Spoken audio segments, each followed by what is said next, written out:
Good evening, everyone. Very good evening, sir.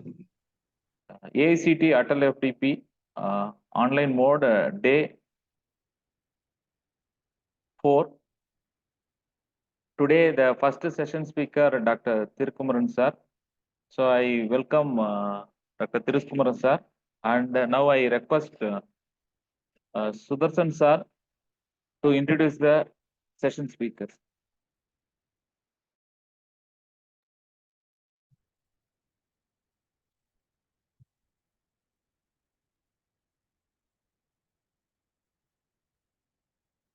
Good evening, everyone.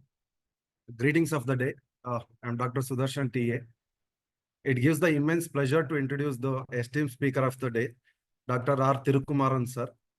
He is presently working as Professor and Head R&D Department in the IoT area, Skills DA, Chennai, from the past 3 years. He has got overall 25 plus years of experience in IT, teaching, training, research and consultancy domains. 2+ years of experience in academic as associate professor in CSC department. He has got expertise in handling training and workshops in the area of IoT, cybersecurity, wireless network, sensor network, and various simulation tools like NS2, NS3, CloudSim. And also he has got research expertise in the areas of IoT, cybersecurity, wireless network, WSN, cloud computing, machine learning, Industry 4.0, and also he was a part of 75 student satellites mission in the year 2022. He has published 11 patents, 20 journal papers published in reputed international journals. Also, he has published 1 book and 2 book chapters. I welcome Dr. Tirukumaran sir on behalf of Department of Mechanical Engineering, New Horizon College of Engineering, Bangalore, to deliver the session on cyber security in Industry 4.0, protecting smart factories. Over to you, sir. Thank you, sir. A very good evening to one and all. First of all, I would like to thank the management and the organizer to give the opportunity to share knowledge with you. Right? Sir, shall I share the screen, sir? Yes, sir, you can share, sir.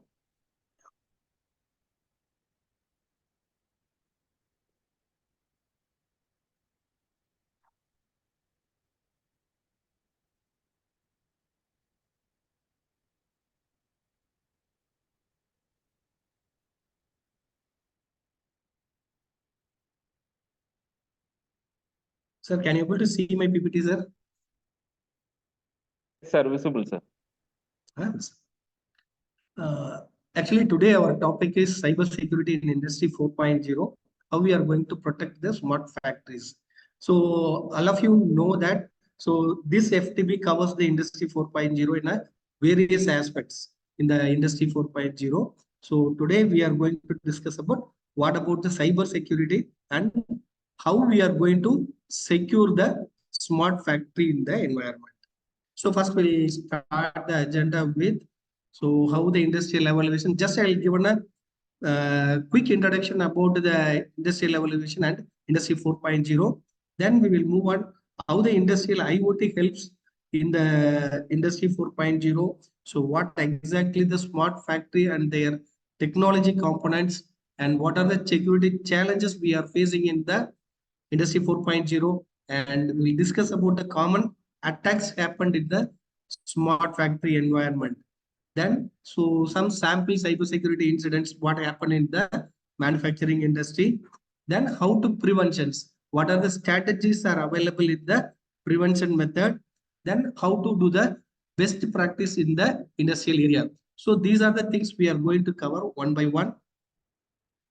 So first, I think all of you know that. So that the industrial revolution is the complete shift of one paradigm in by means of technology or any growth happened in the particular area. So here it is an industrial revolution is nothing but we are concentrating on the manufacturing aspects. So first industrial revolutions happened based on the steam engine, right? So earlier we have used with the manual method of production is changed with the help of steam engine. So we have created the trains, railways. So based on that, our transportation and manufacturing levels are increased. So in the next transformations, by the invent of current. So once the current is invented, we are created many electrical systems. So we are creating the conveyor belt, and most of the production has been increased in the industrial revolution 2. So it is almost in the 20th century. So after the industrial revolution 3 refers to the computer aided. So once the computers comes, silicon chips, and the invent of many processor and all, now we are in the developing the automated manufacturing system, computer aided manufacturing. These kind of technologies, it leads the industrial revolution 3.0.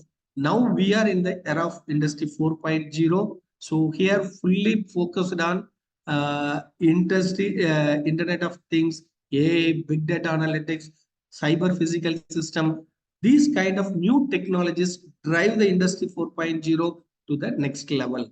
So this is a small summary about our industrial revolution. So what is the scope of the industry 4.0? So normally in the industry 4.0, so our the ultimate aim is manufacturing. How much mass productions we can able to create. So in the production, how fast we can able to create without any delay, and accurately we have to deliver and improve the effectiveness. So we termed as a manufacturing is called as a smart manufacturing. So whenever that technology lead autonomously or it can think itself to do some task, we can able to call it as a smart. So here the industry 4.0, it's a aim for smart manufacturing. So the integration of IoT, Internet of Things, artificial intelligence, and robotics technologies, it creates an adaptive production lines, right? So in the production lines, what will happen? That sequence of process has been sequentially accessed in the production lines, but now in the smart manufacturing, so it will be make it as an adaptive level. So next concept is a digital twin. So now we are talking about the digital twin. Digital twin is nothing but it is also the cyber physical system. It integrates simulation as well as real-time environment. So for example, if you are having the car manufacturing, so we can able to collect the real-time data from your car engines and car devices, then we can able to monitor and simulate the things. But in the digital twin, exact the same value has to be replicated in the another environment that is called a digitally twin. In this environment, we can able to test virtually. So for example, if moving the car with the speed, it will collect the data, how much torque it's happened, what is the velocity it's going on. This real-time data we can be able to take it in a one simulation parameter. Another in the digital twin, what will happen? This is a replica of that one, but we can able to adjust the parameter in the virtually, but it won't impact the physical systems. So for testing and all, we are using a digital twin. Digital twin, it's enhance the most of the testing your manufacturing systems. So digital twins also the part of our industry 4.0. Next, you may aware of that big data analytics. So it uses for your data collection and decision making. So for example, if you are having the machines, if you are collecting the continuous data from that your machineries and all, we can able to identify that when the machines has to be get failure and what will be the production happen.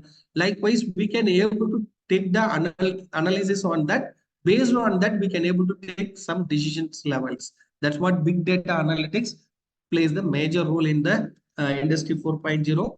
So next level, you know that IoT, Internet of Things and connectivity. We will see it later. But IoT, Internet of Things is nothing but in the manufacturing environment, in the factory or anywhere. So all the devices we can able to connect with the internet. Through this, we can able to control and monitor from anywhere. That is an IoT. So nowadays, that IoT enabled devices are coming. So by means of that, we can able to quickly adapt and we can able to manage the device from anywhere. So I already said AI and machine learning. All of you know that it can be used for predictive maintenance. So when we need to do the maintenance, so based on the previous data or historical data, we can able to do the predictive maintenance and also intelligent automation. So that intelligent means that we have given a based on your data, it will automatically do some automation process. So it will be used for the automation as well as process optimization. So both level it be used. So next one is the customized production. So in the production environment, so that manufacturing level, it may be the customized one. So it depends on your customer requirement or personal needs, we can able to modify and deliver to the data. So based on the customer requirement also, we can able to modify our production. Then sustainable development, human machine collaboration, and global chain integration. So these are all the advantages which is included in our industry 4.0, which enable the more connected environment in the industry. So normally in the industry, so we are having the many of the things are manual process. It will be converted into the automated process, the help of industry 4.0 with the various technologies, right? So this is the component of industry 4.0. So the main advantages is in the system process, whether we can able to integrate it with the horizontal or vertical system integration is possible. Then industrial Internet of Things. So how in the Internet of Things plays in the industrial area, then cyber security, then additive manufacturing. You all of know that additive manufacturing, augmented reality. Augmented reality also, that is AR techniques, which is used to train or simulate in the very harsh environment. So even nuclear environmental, we can able to simulate with the help of AR. So it is very much helpful for the workforce to understand the concepts and situations. So likewise, big data analytics and autonomous robots. So autonomous robots also plays the major role in the industry 4.0. So now we have a quick look about the industrial IoT. So it is part of our smart factory. So normally IoT is nothing but it is the networked interconnection of any objects, any things we can able to connect with the internet. So we can able to connect the computer, sensors, actuators, connect together, and we can able to control and monitor anywhere. That is called an Internet of Things. So normally physically what are the things we are seeing, whether it is maybe the table or chair. So in your mechanical team boiler, in the CNC machine also for measuring, so many sensors we are using, right? So these sensor parameters and sensor and all device, these parameters we can able to connect with the internet, then connect with the dashboard, we can able to monitor from anywhere. So physical things and virtual things is nothing but virtually the data is stored in the cloud environment. In the cloud environment, application dashboards are available. From that, we can able to watch the data. From that, we can able to control the devices also possible. So with the help of cloud data, so we can able to do the analytics and we can able to make a intelligent interfaces to our system. So that's what in our IoT applications, all wherever you are integrating the IoT means we called as a smart. Smart is nothing but we can put some intelligence to our system that based on our data, automatically it has to take the decision. That's called an intelligent interfaces. Same way connected devices and sender. So integration of machines, sensor, defines devices for real-time collections and monitoring. So for real-time data collections, we use the, for example, if we have the CNC machine or any production lines are there, different sensors are connected together. That values we have to collect from the sensors and we can load it in our cloud end. So next one is the predictive maintenance. So for example, one machine is running a long time. So you are gathering the parameter like heat and vibrations and pressure, these kind of details if you are collecting from the machine means. So by using this, we can able to do the analysis. If sometimes suddenly heat is overheated, then vibration is over means. So based on the data itself, it can do the analysis, and we can able to identify the machine going to be called or it's going to get problem means we can take some predictive maintenance. So for example, in the car itself, if we are using a brake system is going to be failed, right? So if you are identify earlier, then we can do some preventive maintenance, right? So likewise, these systems helps to identify the problem in a earlier stage. So next one is the operational efficiency. The main objective of Industry 4.0 is we have to improve the operational efficiency. So we have to do the automation, then optimized workflows. So for example, if you are assemble 10 to 15 parts means, which is the best way to do the correct workflow, then how to use the resource utilizations. So these and all the very important aspect which will be handled in digitally, right? Digital. So it will improve the operational efficiency.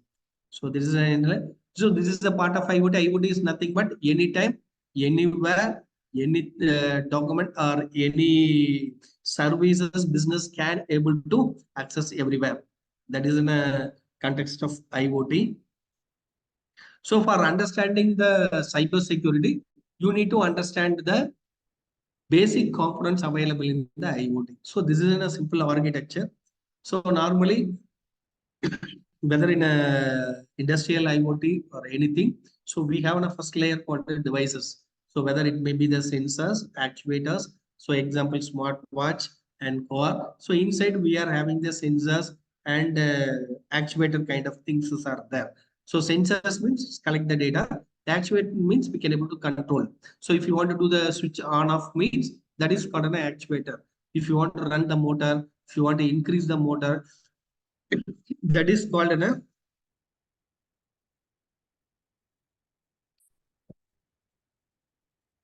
actuators. So devices and actuators. So next layer is connectivity. So how do we connect with the internet or how to connect with the network? We need a communication device. Whether it may be the Wi-Fi, Bluetooth, Zigbee, then our GSM phones, right? Through that also we can able to connect. So these are the media which is used to connect our devices to the internet. So once the devices is connected with the internet, all the data are pulled from your device to the cloud. So in the cloud environment, we have the lot of storage and processing capacity. So we have posted our applications on there. Then we can able to monitor everything. For example, in the smart factory, so it will connect to the multiple factory together. So many branches, so many places they may have the factory. So all the factories is connected and we can able to monitor the single place as control, right? That is an advantages of here. Then applications collects the data and monitor dashboards. Then from that, users can able to log in with their system or mobile phone. They can able to access this. So this is a technology. What are the technologies we are involved on that? Actually, this is an I think you are well aware of these mechanical things. So for example, it is a sequenced car manufacturing. So workstation one take a one job. So workstation then go to once it's completed, it goes to the workstation two job, then three job, four job, like that it will go one by one, right? So it has some process are there. So it will take one by one. This is called in a sequenced manner, right? So but in future or currently in factories, smart factories and all, so there is no need to be have a sequenced, fully flexible. So workstation A, it starts in the first work, not need to go with the second one. So instead of that, it will go to the H, then it will go to the K, then it will go to the O. So likewise, there is no need of which workstation is free. Based on that, we can able to change and do the highly integrated manufacturing system. That is an advantages of smart factory. Now we'll see technically what are the smart factory architecture. So this is a smart factory architecture. So smart factory is nothing but it is a component of production system of cyber physical production system. So cyber physical production system is nothing but it has a process which is linked with our real-time entity with the cyber environment. So by using this, we can able to automate our process environment. So for this, what are the components we are using? So one is device level, networking level, then cloud level. Cloud level only we are using the data processing and elements are there. So then on top of it, we are using a service application interface. So who are all going to see the data? So decision makers. So what kind of decision implementations? Who are all implement this one? Then maintenance and user experience. So these are all the things are common connected with that. So here you can see that. So up to the cloud environment and data processing, we are called as a industrial Internet of Things, right? So on top of it, Internet of Service. So the Internet of Service, it's collaborated with the different vendors or different sites. It can able to manage from anywhere, right?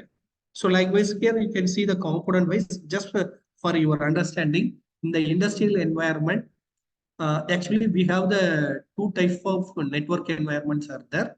One is our traditional information technology. So in our lab, wherever our colleges and offices and all, what we are using, software company and all, information technology, IT office. Right? So, but in the industrial area, that is also they are connected with the devices, but we termed as an operating technologies. That is called an operation technology. So operation technology and IT technology both are different by means of devices and protocols. That is a different because of industrials are the some more constrained devices are there. So proprietary protocols are running on that. So they are using a different protocol operating on that. But in regular IT environment, we are using a different one, right? So likewise in the cloud environment, normal our IT environment. So but in the device level, it is a different. So what are the devices we can able to connect? RFID, sensor, PLC, then say smart meter, Zigbee. These are the device we can some more excellent. So the connectivity also access point we can able to use industrial switch, access network, and Ethernet. These kind of protocols may be used in that. Whether we can use the radio frequency or CAN data and Wi-Fi, right? So likewise, industry standard protocol also there in that. So this is a technology architecture for the smart factory. So here, this is a layer, different layer, physical layer, network layer, cloud application layer, and terminal layer. So the thing is the cyber security. We discuss about the cyber security in the next. So wherever it is applied, right? So wherever the communication happens, wherever the data is residing, that vulnerability is there and cyber security plays the major role on it. So this is the smart factory evaluation. That's one single diagram. It will show one smart factory, how it's running on that. It has the various components involved on that, right? So for example, so real-time connections. That means it is an ID. They are collecting the data from the devices, right? So real-time connections from the data, we can able to collect the from the devices. We are real-time. We are collecting the data. So these data are connected with the internet. Then it will go to the cloud environment. Then we are using a continuous optimization on them.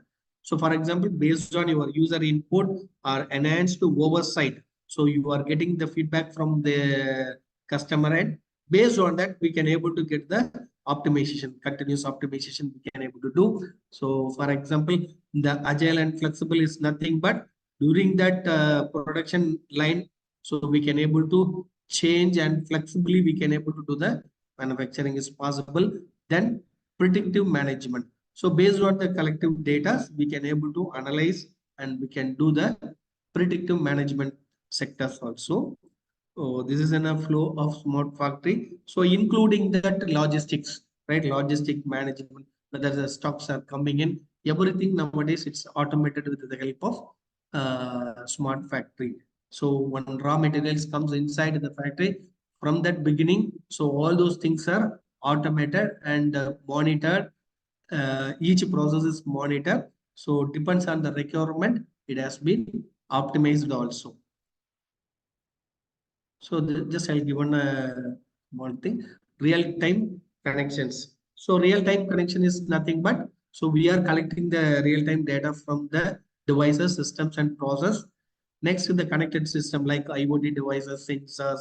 These are the sensors connected with your logistic environment as well as inside your factory. These are all the communicating and collecting the data, helping to identify or understand the process. So next, agile and I'll already explained that. So agile and flexible manufacturing technologies, we can able to adjust the dynamic demand with minimal downtime. So for example, if anything you want to change the production means product change means with a minimal downtime, we can able to immediately we can switch it. Then predictive management with the help of AI, we can able to do that. Then continuous optimizations. So based on the data, we can able to wherever we are finding the fault, wherever we are getting the lag, that process it will be optimized and it will be improved. So we can able to improve the productivity, reduce the waste, and enhance the quality with the help of continuous optimizations. So enhance the oversight. So for example, if it is manual means the looking into each and every process is very difficult. So with the help of the technology nowadays in single place, we can able to monitor all those things, right? So logistic and automated. So material movement and packaging, shipping, everything nowadays it's an automated one. And finally, not least, right? Smart workforce. So we can do the different training for the workforce as well as nowadays they are come up with the digital equipment to control monitor. Then they can able to give the data to the process which will improve the efficiencies, right? So smart workforce also converted into the smart way. So far we are discussed about the various components involved in the smart factory with the respect to the industry 4.0. So now we are talking about the security challenges. As you are aware that wherever the data is present, cyber security is in a bottom. Wherever this data is there, data information security plays major role. Wherever the device is connected with the internet, cyber security is an important role. So in the context of smart factory or industry 4.0, what are the challenges we are facing? In real time itself, we are facing a lot of challenge, right? So we are always using the mobile phone, different applications we are using, somebody theft our data, steal that. So from that cyber, our normal IT environment itself, we are facing the lot of problems, right? So, but specific to the industry 4.0 or smart factory environment, what are the security challenges we are facing? So first thing is the first foremost thing is the heterogeneity. So there is no common protocol we are using for the communication. So different devices, they may communicate with the different protocols, different technologies, constrained devices. These are all the participant in our smart industrial area, right? So how we are going to address these things, right? So heterogeneity is a major problem to address the security in the industry 4.0 industrial environment. We can't able to provide the, for example, we have on a laptop. So if you want to connect with the Google, just we can with the username and password. Again, if you want more security, two-factor authentication, you can able to enable. So because our devices and all highly computable power, right? So, but while consider with the devices like PLC and other things, na, so we have a constrained memory, processing powers and all that. We can't able to adapt all the technologies over there, right? So that is a biggest problem to implement the common security to the heterogeneity. Another one is the scalability. Now our primary scope of industry 4.0 is scalability. So you can increase your production scale as well as you can implement so many plans, right? So everything has to be connected with the, so the scalability also induce the problem in the security aspects, right? So many branches or many plants we want to connect. So you need to be carefully configure your security environment. So already I know that identity. So for example, if you want to connect with the internet, so without identity, we can't able to connect. So first thing is, so if you want to connect we are using a IP address, right? So without IP address, we can't able to connect. It isn't a logical address. Anyhow, our device has a one physical address, which may be the MAC address, right? It will identify for our laptop or mobile phone, means we are using IMEI number. So these are the things which is a physical identity mapped with the IP address, then we can able to connect with the internet. So for example, if you are connect with any device, definitely we need to give one identity to them, right? So whether you have to, if you are using Ethernet, we can able to use the MAC address. Otherwise, we have to create some identity by means of RFID. So we have created one identity to that. Then we can able to connect with the internet.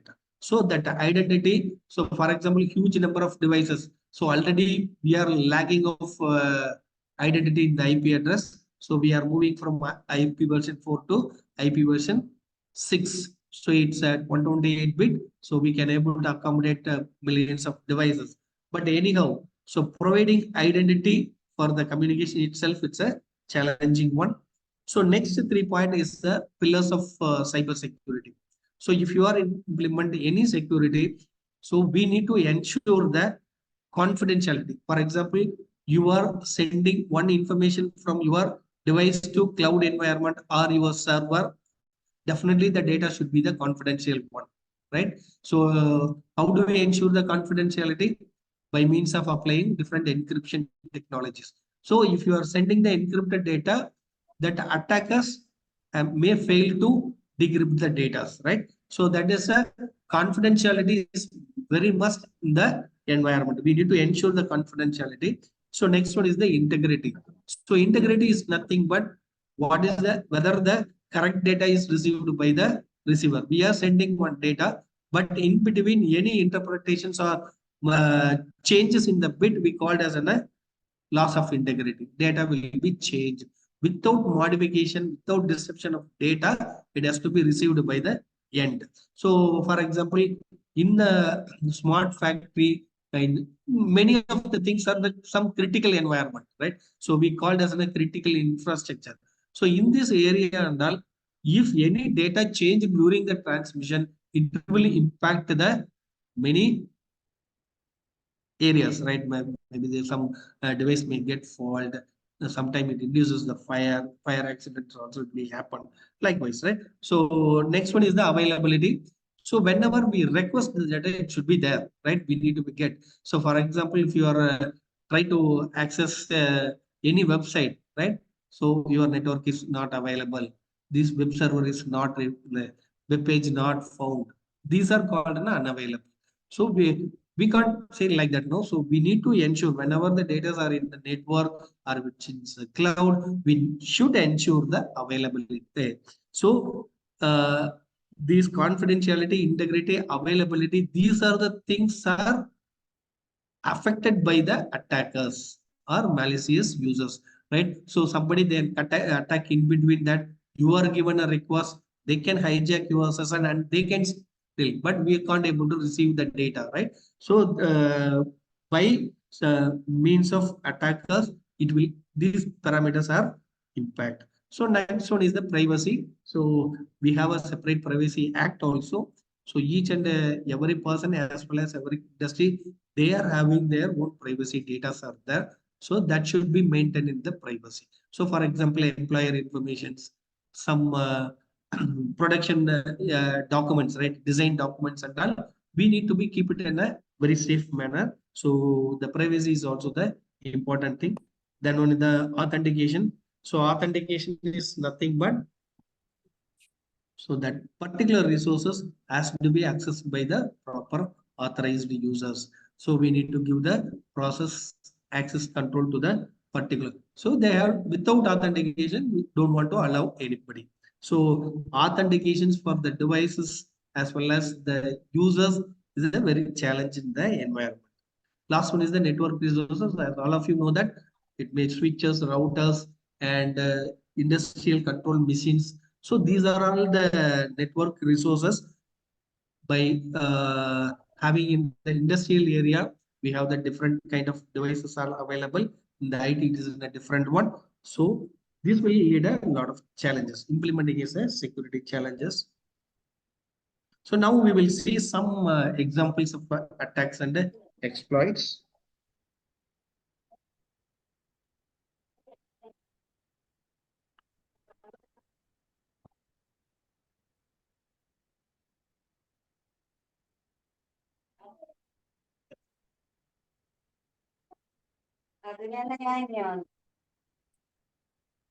So first one is the common attack vulnerability exploits. Actually, whether we have user software or devices, so vulnerability refers some weakness in the particular system. So that weakness only has been exploited by the attackers. So we need to understand what are the vulnerabilities are there. So we need to check various tools are there. So we need to add. So exploit is nothing but they may send with the program. It will check your system whether it is what vulnerability is there. According to that, it will send the exploit to your system. And once that enter into your system, then they can able to do that. Lot of malfunctions are there. So vulnerability exploits is nothing but so depends on your device or your applications. So if any vulnerabilities are there, that will, I think somebody can move.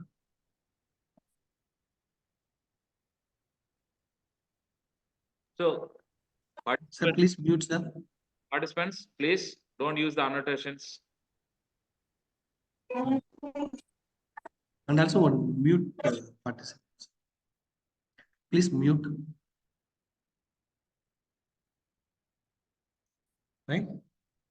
So next is the malware. Malware is one kind of software. It will do the malicious actions, right? So whether it may be the Trojans or backdoors, ransomware, they created a program and send it across the network. So that is a targeted and untargeted attacks are there. Once it reside in your system, then it will check your system, any vulnerabilities are there. Then it automatically connects your server and take your data and send it to their server. They can able to monitor and they can able to steal your information, right? So it will be how it's coming malware, whether you are downloading the vulnerable applications or you are using vulnerable devices with firmware. Firmware is nothing but inside the hardware we have some softwares are there to operating the hardware. In the firmware level also they can understand the some vulnerabilities there means they can exploit that one, right? So next one is that DOS and so this is called a denial of service and distributed denial of service attack. That means they are trying to, for example, in a smart factory, we are having the servers, right? Servers, they provide the service to all the systems, connected systems and devices, right?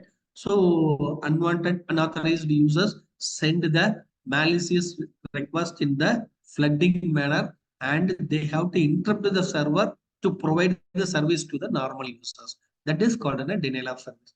Any kind of different kind of flooding technologies are there to disturb the server. So this is called a denial of service. So server can't able to serve to the normal legitimate users. That is the thing of DOS. DDoS means different places that attackers from the different system they can operate and try to attack a single server, right? So this is called a distributed denial of service attack, middle attack. So for example, from one client, in between client to server, they can sit and watch there and they can watch the traffic connection between the client and server. They can able to attack the communication. Then they can able to steal the information. That is called the man in the middle attack. From sender to receiver, in between they can able to send. So in our situation, they can sit and enter into your network. They can collect the informations from your system device to server. For example, devices are sending data to the server means they can able to steal. In between, they can able to collect the data and they can able to break anything. So physical tampering in that manufacturing industry, industrial area, many devices are fitting. If you are tampering the devices also, it will create a lot of problem, right? It is also the main threat, because instead of, for example, the temperature device, if you are breaking down something, right? So instead of sending 30 degree, if you are sending 10 degree or something, so that analytics will be changed, decision making process will be changed. Like that, if your sensor gives the wrong reading, so it will impact the entire system, right? So because based on the data only, we are doing the analysis and we do the automation and optimizations done, right? If any device getting faulted or tampered, so it will generate the wrong value to that one. It will impact the overall system. So next one is the eavesdropping and information. Some of this is a basic attackers. They can simply watch your network inside. They may not harmful to your environment, but they are stealing your information. So in the company, what kind of data, how much protection is going on, these kind of data they can able to theft from your environment. Just they are simply watching that one, and they can able to take your data. So another one attack is botnet attack. So this is a organized crime. So they are having the operation center, from that they are distribute the malwares. So once that malwares is infected the system, that is a next point to reach the other clients. So from that it will operate. So likewise, these botnets, they can operate from the anywhere. Then they created one control center. They created a millions of compromised node in the fraction of second. So wherever the vulnerabilities are, this will be the compromise from the device, which are the devices are connecting, then that device will be affected. Likewise, so within a day, million of devices may be attacked, right? So this is a traditional botnet. Even it is IoT also, it will get affected. So actually, recently Stuxnet is a one attack. They are Israel launched with the Iraq, but that will impact other countries also, right? They targeted, but it will be impacted in the other countries also. So likewise, they are operating from cyber security level. So ransomware, it is also the one of the recent uh, attacks which is familiar on the environment. So what the attackers are doing is they are encrypt their attack in your system. Once they got the credential and all, they encrypt your sensitive data.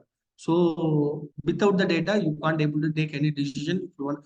That means you have to pay amount. They are demanding. So for example, you have the hard disk, they encrypt the C drive or D drive. So we can't able to retrieve any data from there. Likewise, in the server, some production servers are running, they can come and log that particular device. So encrypt the data, so we can't able to retrieve. So for example, if you are having mitigation plans are there, right? So if you are not follow that one, then what will happen? You have to pay the amount to the person and you have to decrypt. So this is a ransomware. So this is nowadays many are affected by this things. Normal person, normal office, as well as in the industrial area also, that ransomware is affected.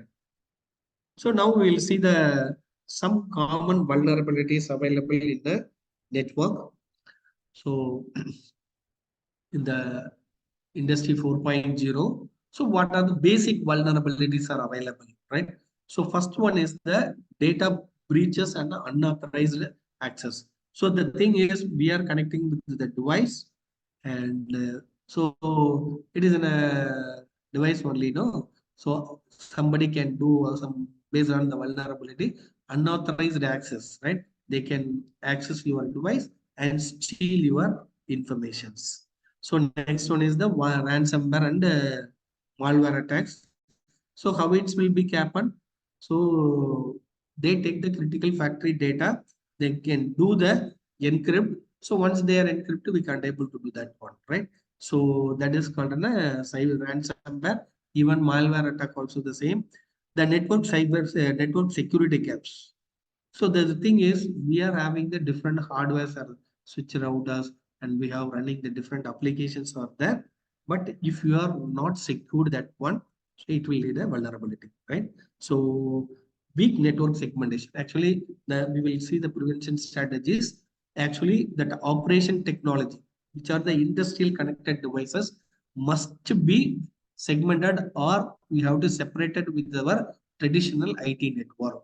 So then only, because normally our systems are connected with the internet, no. So you have to given a separation between your industrial control system with the traditional ID. So in your OT environment, you have to create a separate server and collect all the data, then use a proper firewall. Then we have to connect with the internet. We can transfer the data. So that network segment is the mandate. If you're not doing that one, simply they can come into your IT system. Through that, they can come into your production line. They can change the parameter, and we can able to, it will affect the whole manufacturing system, right? So likewise, supply chain vulnerabilities. So supply chain, it involves the multiple vendors. So the vendor, if may have the vulnerability on that, supply maintenance, the security loophole. So through that, we can able to, the attackers comes into the picture. So we need to validate the third party vendors also.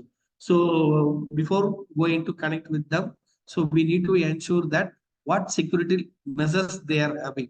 So the, for example, vendor login and all they are given to check the progress and all. No? So if you are sharing the credential with them, you need to ensure that they are the liable, or you have to create an cyber security agreement, right? So that things and all you have to maintain. So even though if their system is vulnerable, means through the vulnerable system, they can able to connect with the network, then can enter.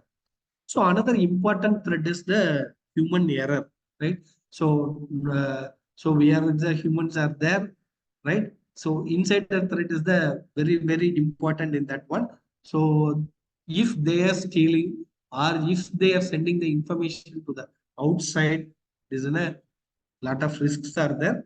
So insider threat is even a lot of measures we have to do. So for overcome this insider threats, lot of security audit, you have to continuously monitor that one. Then only we can able to prevent the insider threats. So even unknowingly, they may do some configuration errors.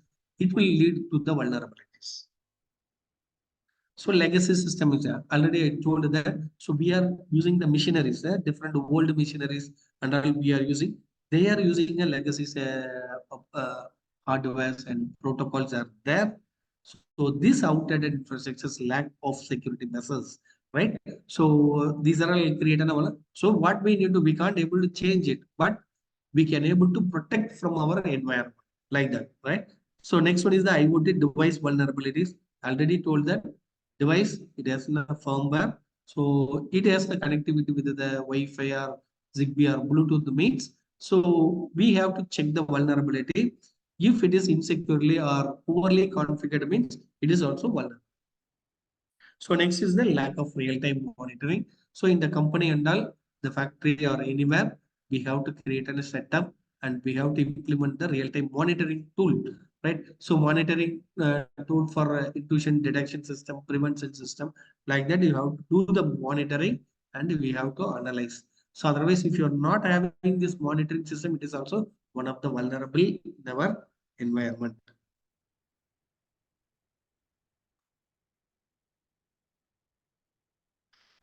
So here some examples for cyber security incident.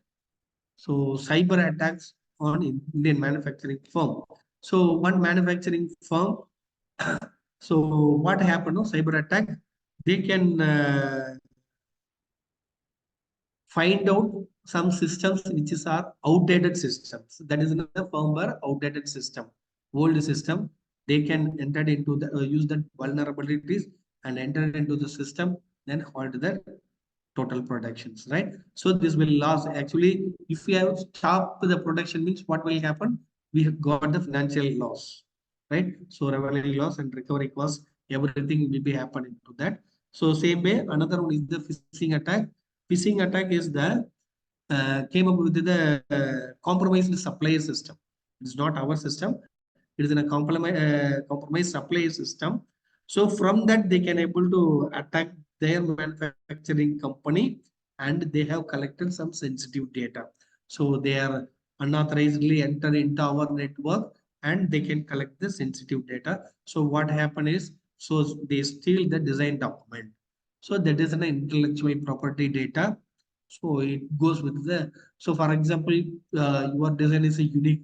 So if somebody steal your intellectual property, then it will create a reputational damage also.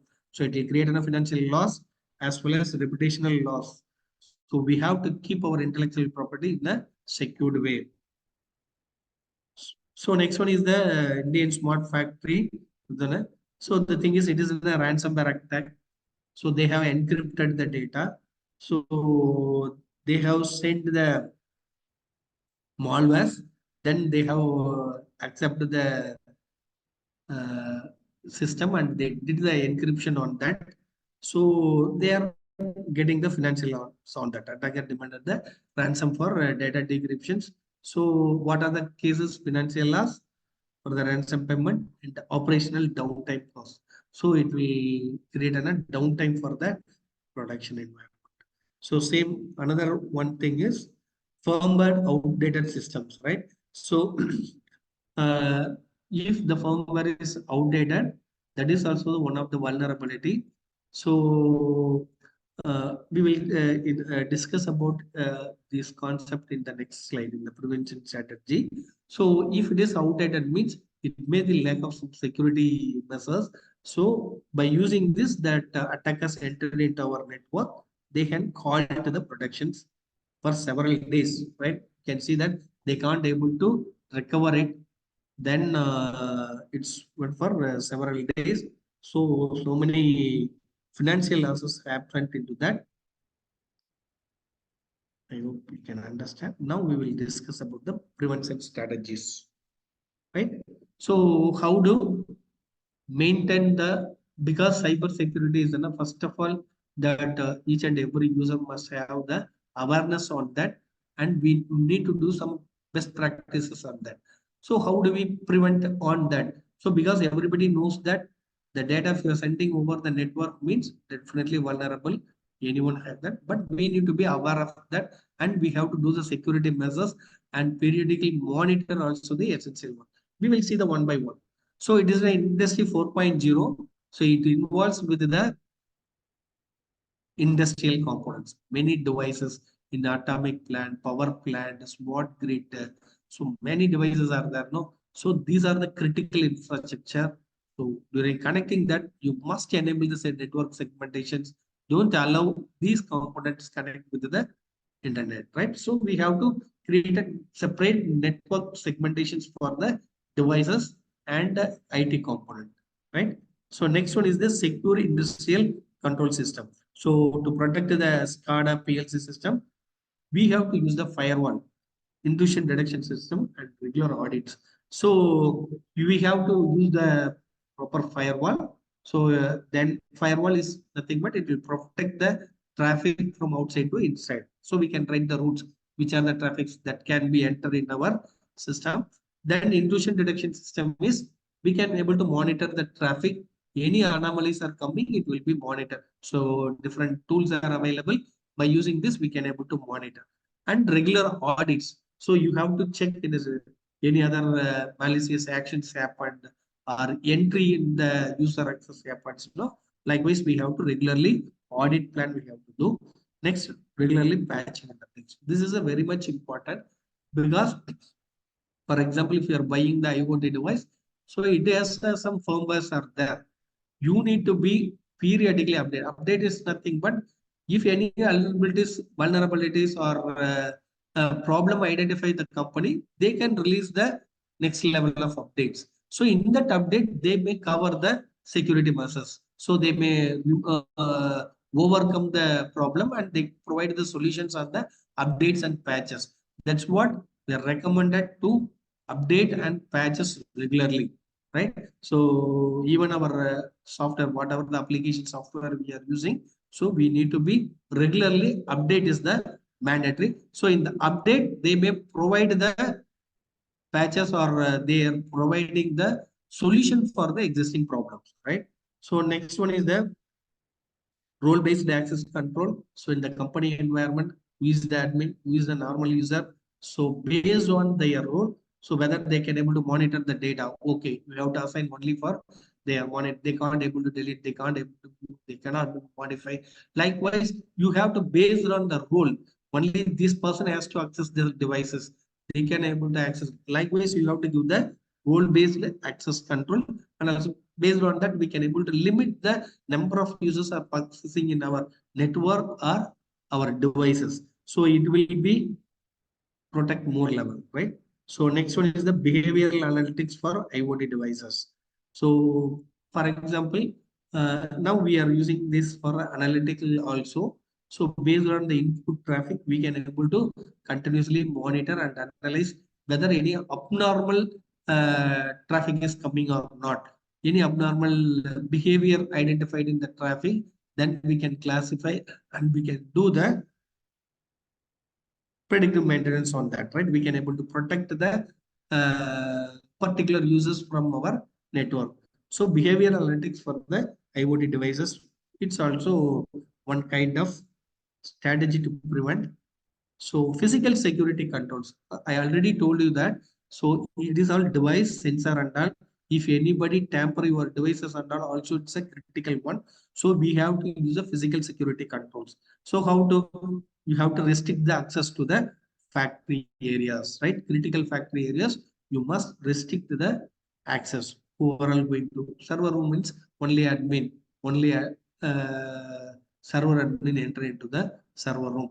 Likewise, control panels and biometric system, like kind of security measures you have to be keep inside in the physical security aspects, right? So whenever you enter the factory, you have to give the biometric, then we can able to identify who are all entry into that like that, right?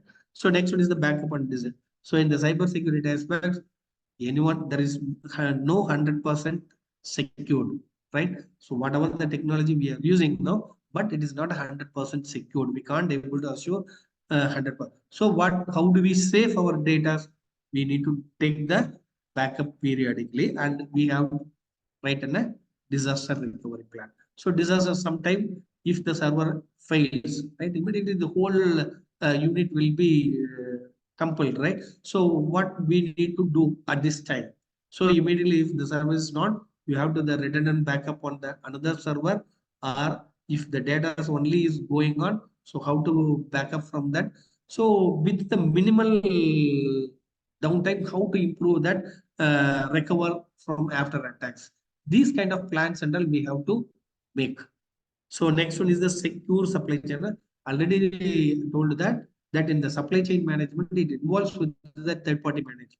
So third party vendors and all we are using. So that vendor and all you need to check the security compliance for that, and you have to monitor them whether it's they are correctly access or do any malicious functions.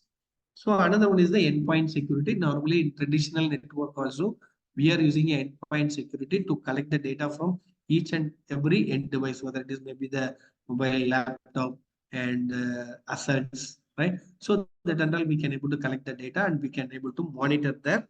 So to monitor that one, we can able to use the antivirus. Each and every device we can able to install the antivirus, malware, and advanced protection to so many softwares are there, so we can implement and we can able to monitor.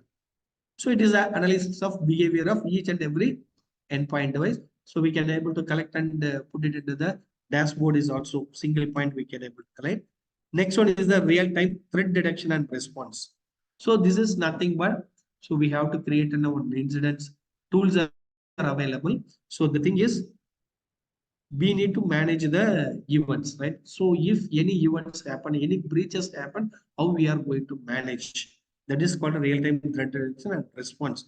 So whenever some threats happen, somebody unauthorized user enter into a system, immediately it will be incident is raised.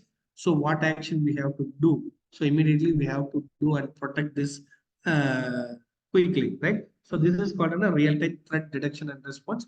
For this purpose, many tools are available. We can install and monitor, but we need to create a strategy for the incident and response, right? So what kind of incident, what kind of actions we want to take, That and all we need to plan at the earliest stage itself. So far we are talking about the prevention strategies. So conduct regular security audits. So always you have to check the security audits. So by means of how many users are running, what access log, you have to check the logs and you have to identify the security gaps. If any gaps identified, you have to mitigate solutions you have to give. So regularly monitor and identify gap means we can improve the level of security.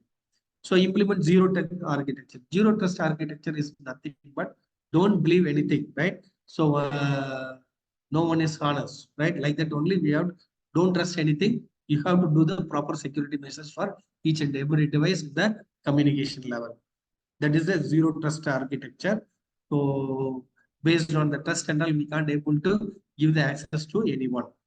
So employee cybersecurity. So the cybersecurity knowledge and awareness is very much important for because employees are only the handling the whole process and all. No? So one part devices and software, other part is manual, right? So workforce also has to be get knowledge and aware on that.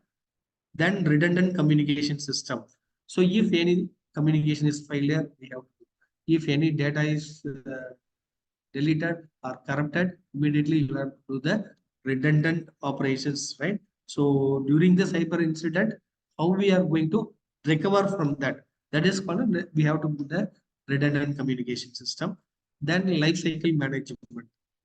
So we have to, if you are purchasing one IoT device, so from the implementations monitoring, even if it is failure, how to throw it, how to dispose it also we have to there the proper complaints, right? So we can't able to simply throw the device in the outside, right? Once it's not working, no, we have to write in a procedure because it may have some data, then it will be still by the others. So the device lifecycle management is also the important one, not simply decommissioning the devices, right? So next one is the best practices. We are going to talk about security industrial IoT device. Regularly update the firmware.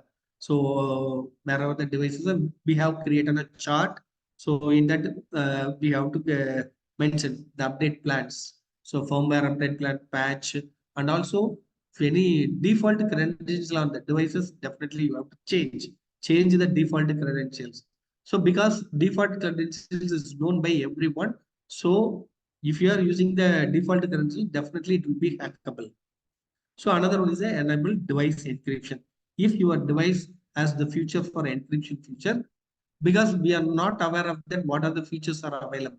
So for in a router or devices, they have many features are there. If you are going that, if any device encryption is available, then we can able to enable on that. So next point is we have to separate the IT and OT separately. Operational technology, just we have to isolate from our information technology to minimize the risk. Then role-based access control. So which user has to access the, which we have to define the privileges to the users. So admin can able to access all those things are normal users. They can only monitor or collecting the data. Like that, we can able to provide based on the rules. Next one is the multi-factor authentication. So instead of single authentication, if you are providing the multi-factor authentication, it will improve your security process. So we can able to use the different on your environment and device. We can opt a different kind of multi-factor authentication, whether it is a username, password, and OTP. Like that, different we can able to use. So next one is the patch management update. So as already you have to do the regular patch managements. So continuous monitoring and threat reductions, and so you have to do the monitoring tools. Next one is the secure remote access. So for example, in company and all, if you're buying any devices, right? So the service supports they are given from the remote access only, right? So if you are open the remote access, so it is also vulnerable, then they can able to easily come and access, right? So another one, this is one thing. Another one is we are having the different factory at different locations. How we are connecting with the in a secured way? So we have to include the virtual private network. So VPN we can include. Otherwise, in between we can use the encrypted communications to connect with your one plant to another plant. We need to be securely connected, right? So next is the endpoint security. Already told you have to install the antivirus and malware. So backup and disaster recovery, employment training is also the best practice for the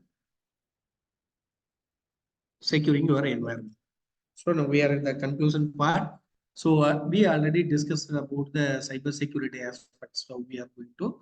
So many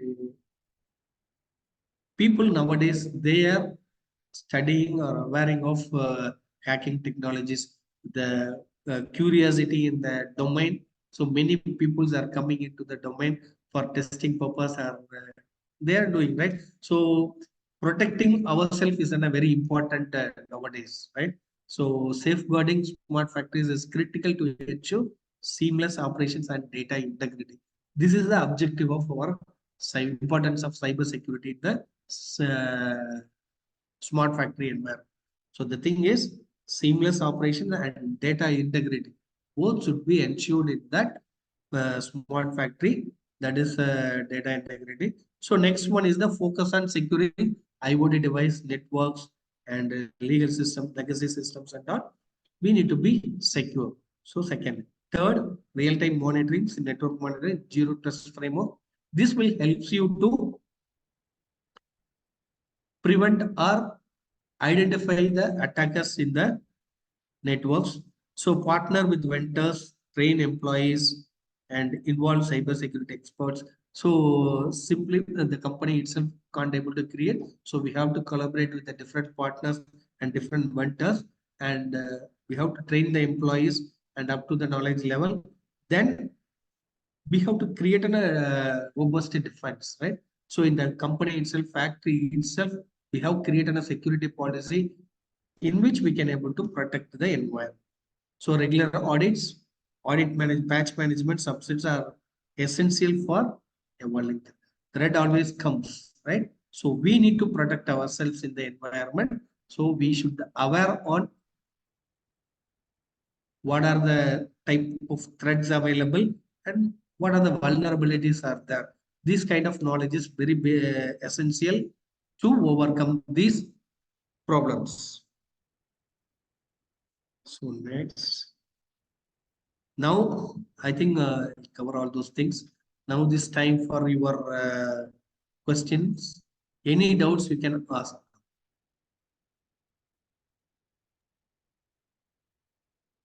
Thank you, sir.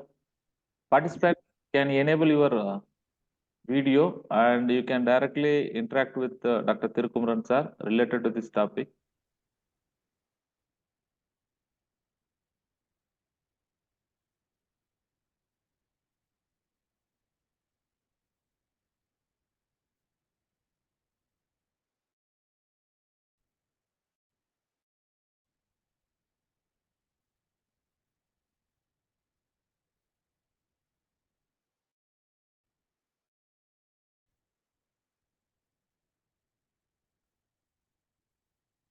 Any doubts or any clarifications?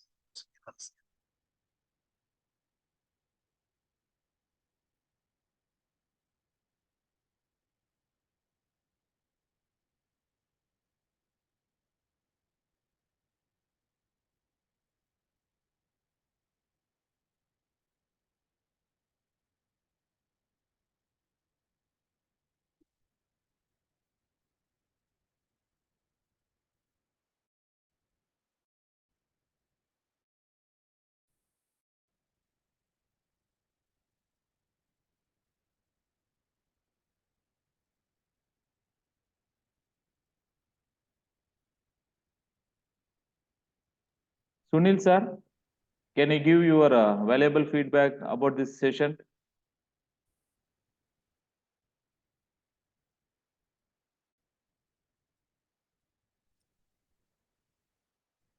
Yes, sir. Can you hear me, sir? Yes, sir. Yes, sir. Hello? Yes, sir. You're audible, sir. It's on smart factories and technologies used. I was amazed at how you have uh, taken the session, the flow specifically, talking about what are the technologies required and more concepts into the cybersecurity concerns and the architecture, the different layers in a smart factory, and the different protocols which are used for communication within the factory and between factories. So that was quite interesting to learn from an expert like you. Thanks for the session, sir. Okay. Thank you, sir. Thank you. Sir, Sunil sir, can you enable your video?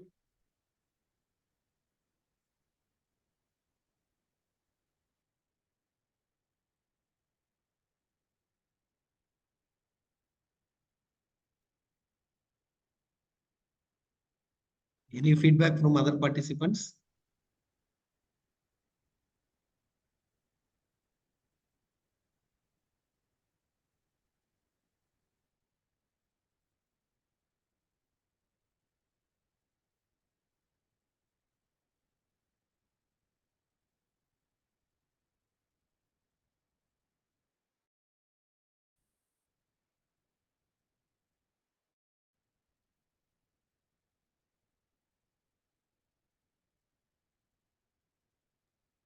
Participants, anyone can give one more feedback?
Yeah.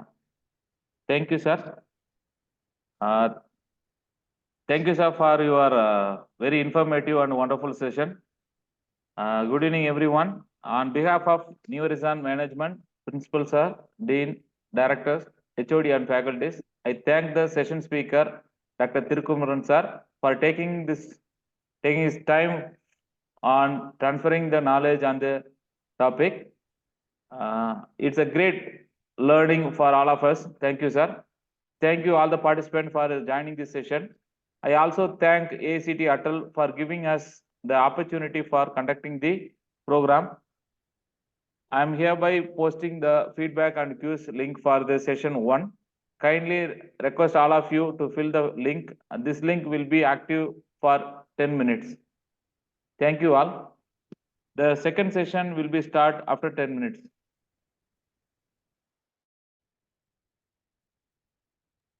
Thank you, sir. Thank you, sir. Thank you all.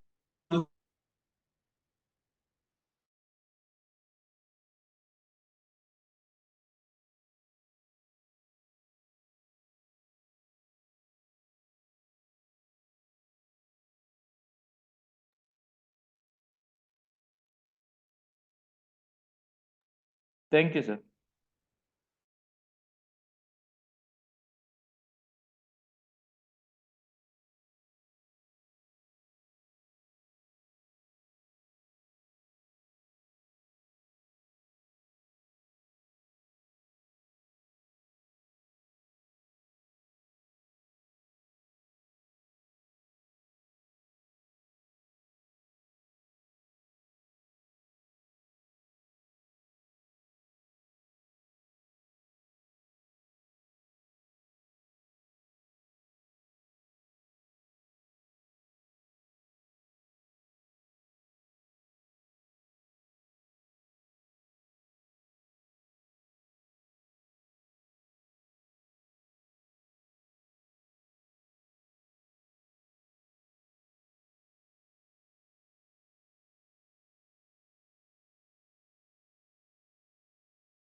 Sujin, sir.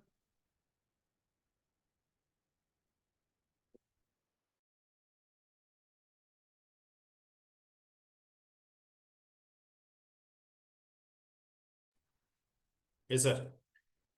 Shall we start, sir? Yes, sir. Participants, the session 2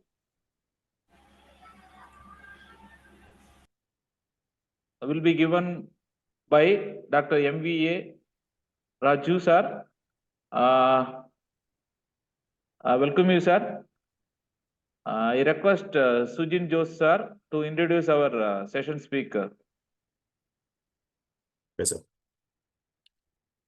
Good evening, everyone. Sir, I'm audible, sir? Gopal, sir? Yes, sir, audible. Good evening, everyone. Greetings from New Horizon College of Engineering. The fourth day, second session, will be handled by our Dr. MVA Raju.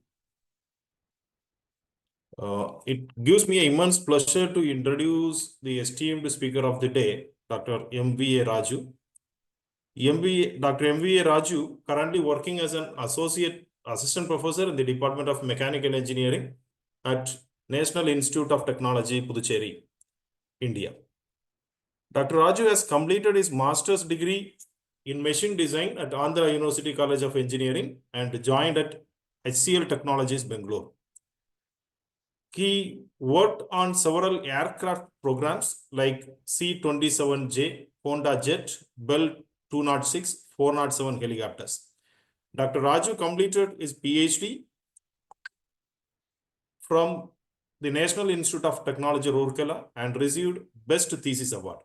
Dr. Raju is currently an active researcher in the manufacturing and automation domain, such as composites, materials characterization, human-robot collaboration, additive manufacturing, topology optimization, advanced cellular structures, augmented reality and virtual reality, digital twins. He is a recipient of many awards such as Brindaban Sahu Memorial Award with gold medal in 2017 and 2018. Also, IEA Young Engineer Award 2017. Dr.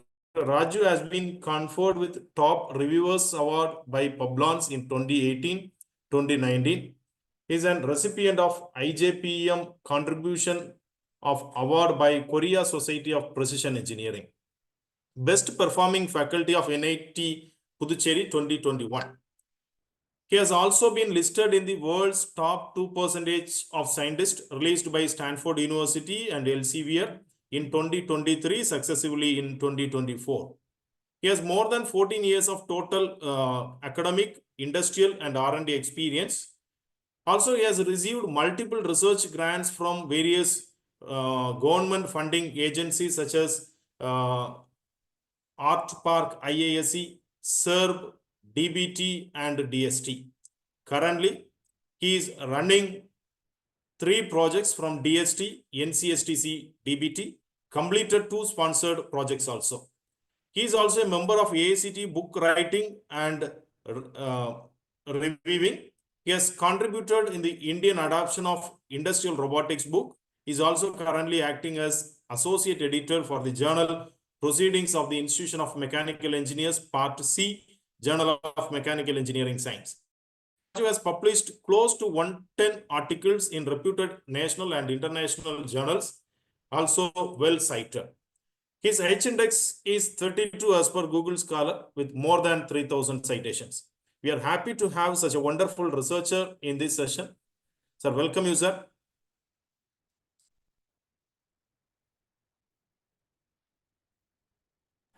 Thank you for the introduction. Thank you. Thank you for welcoming me. Hope my voice is clearly audible. Yes, sir. On behalf of the Department of Mechanical Engineering, New Horizon College of Engineering, Principal and Management, we welcome you, sir, to deliver the session on the title Sustainable Manufacturing Strategies for Eco-Friendly Practices, Industry 4.0 Perspective. Over to you, sir. Thank you. Thank you so much for welcoming me. At the outset, I would like to thank Professor Gopal, who invited me to deliver a talk for this Shuttle FDP, and I also thank to the New Horizon Management and the Department of Mechanical Engineering. So I'm taking you through my presentation. Please let me know. My screen, my presentation is visible. I'm about to share it. Hope it is visible. Yes, sir. Yes, sir. Right, right. Okay. So today my topic is sustainable manufacturing strategies for eco-friendly practices from the perspective of Industry 4.0 and transforming Industry 4.0 with digital twins, FDP. So here at NIT Puducherry, I have two laboratories. In one on multifunctional materials and additive manufacturing, where we create nature-inspired structures, lattice structures, and these lattice structures for structural design, for defense, and then transportation applications for energy absorption as such. And we do the experimental. On the other hand, we do these lattice such as oxidic metamaterials for the healthcare applications. And then I have one more laboratory, that is Industrial Robotics and Manufacturing Automation Laboratory.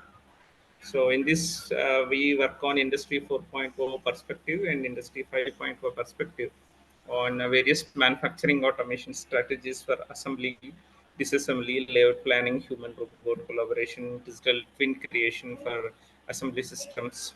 So these are certain our projects that I do deal with in this laboratory. So for today's session, I'm going to talk about some digital technologies such as augmented and virtual reality, how it can be helpful for a sustainable manufacturing system in the perspective of handling the waste. So for today's presentation, the contents are planned this way: the sustainable manufacturing and its strategies, various strategies to achieve the sustainable manufacturing. And most of us, we know very well about the manufacturing, but we don't much worry about the demanufacturing at the later stage of the product, that is EOL, end of life of a product. So from that perspective, I'll talk about what is worrying things. And then the next thing is the current methods for handling the WEEE, that is waste electric and electronic equipment, and how to handle such waste by disassembly perspective, and then the challenges in handling this waste and the sustainable way to handle these challenges with the Industry 4.0 technologies. And out of the Industry 4.0 technologies, I'll be choosing immersive technologies such as augmented reality, virtual reality, mixed reality, how it can address the problem.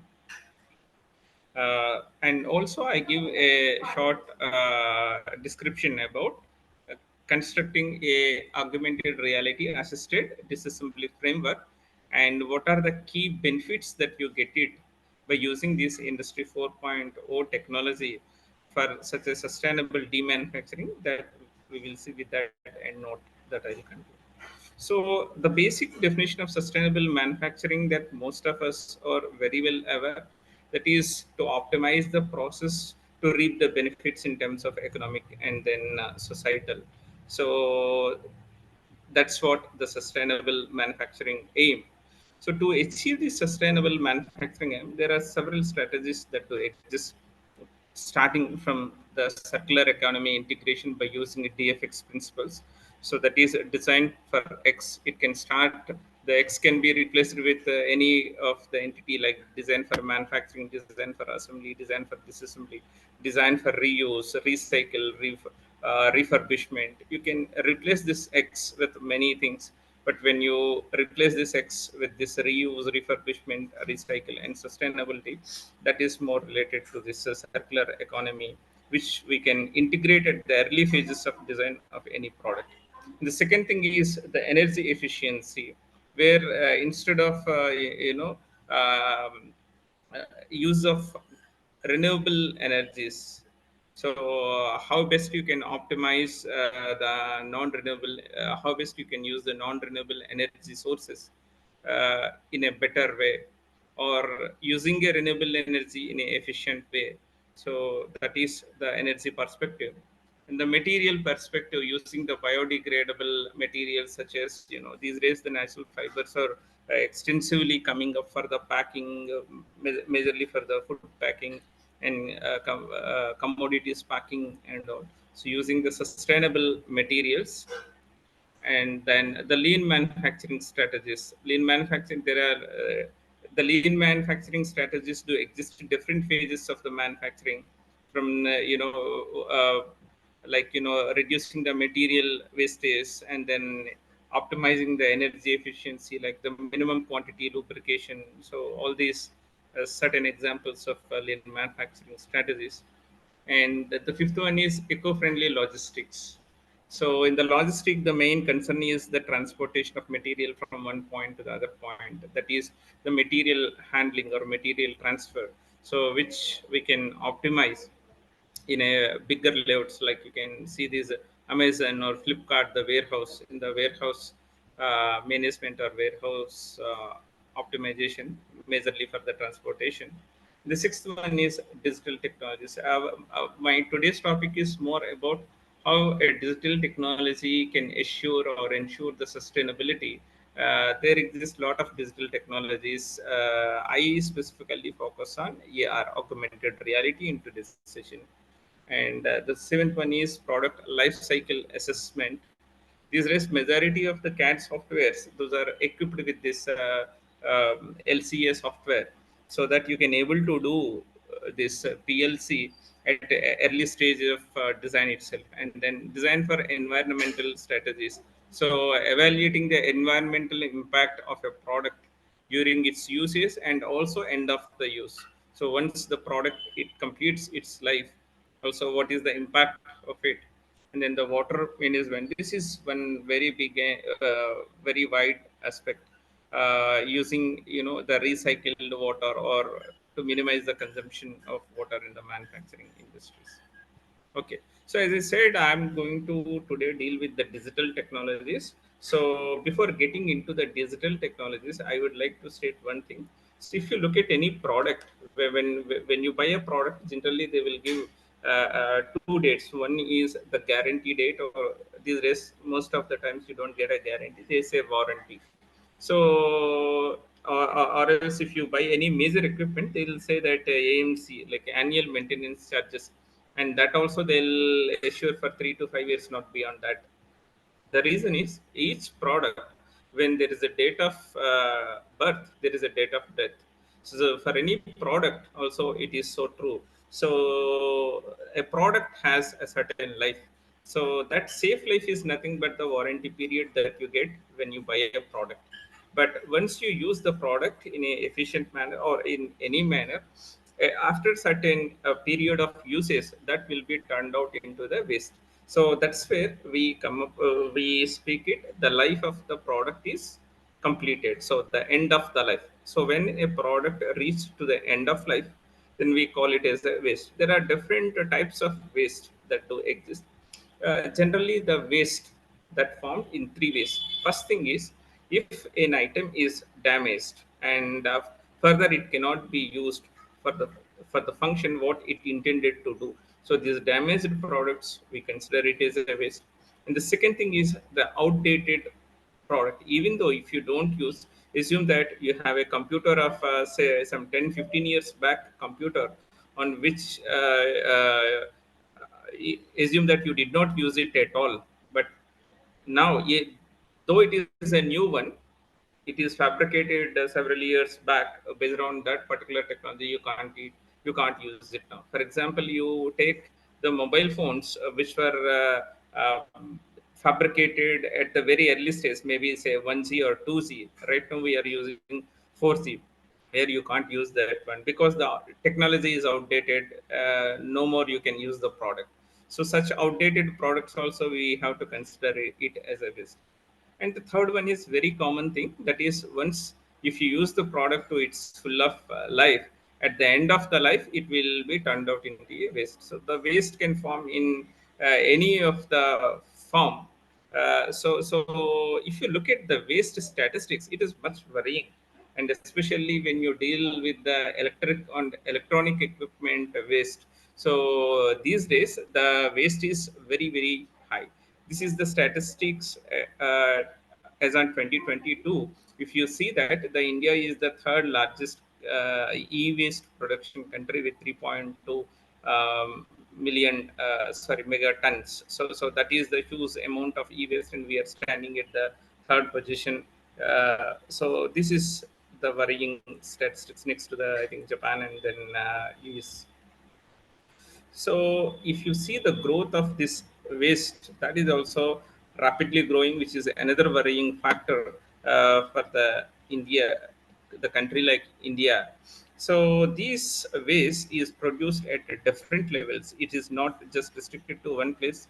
So from the household, there is a e-waste, but this has a different end of the product life. If you look at a washing machine, people are still using, 10-15 years, people are using the same washing machine. And the ACs, the radios, the refrigerators, there exist so many such entities like electric and electronic equipment. At the office waste, so all you can call it is a IT waste or office waste, like the computers, laptops, printers, tablets, mobile phones, Xerox machines, so on.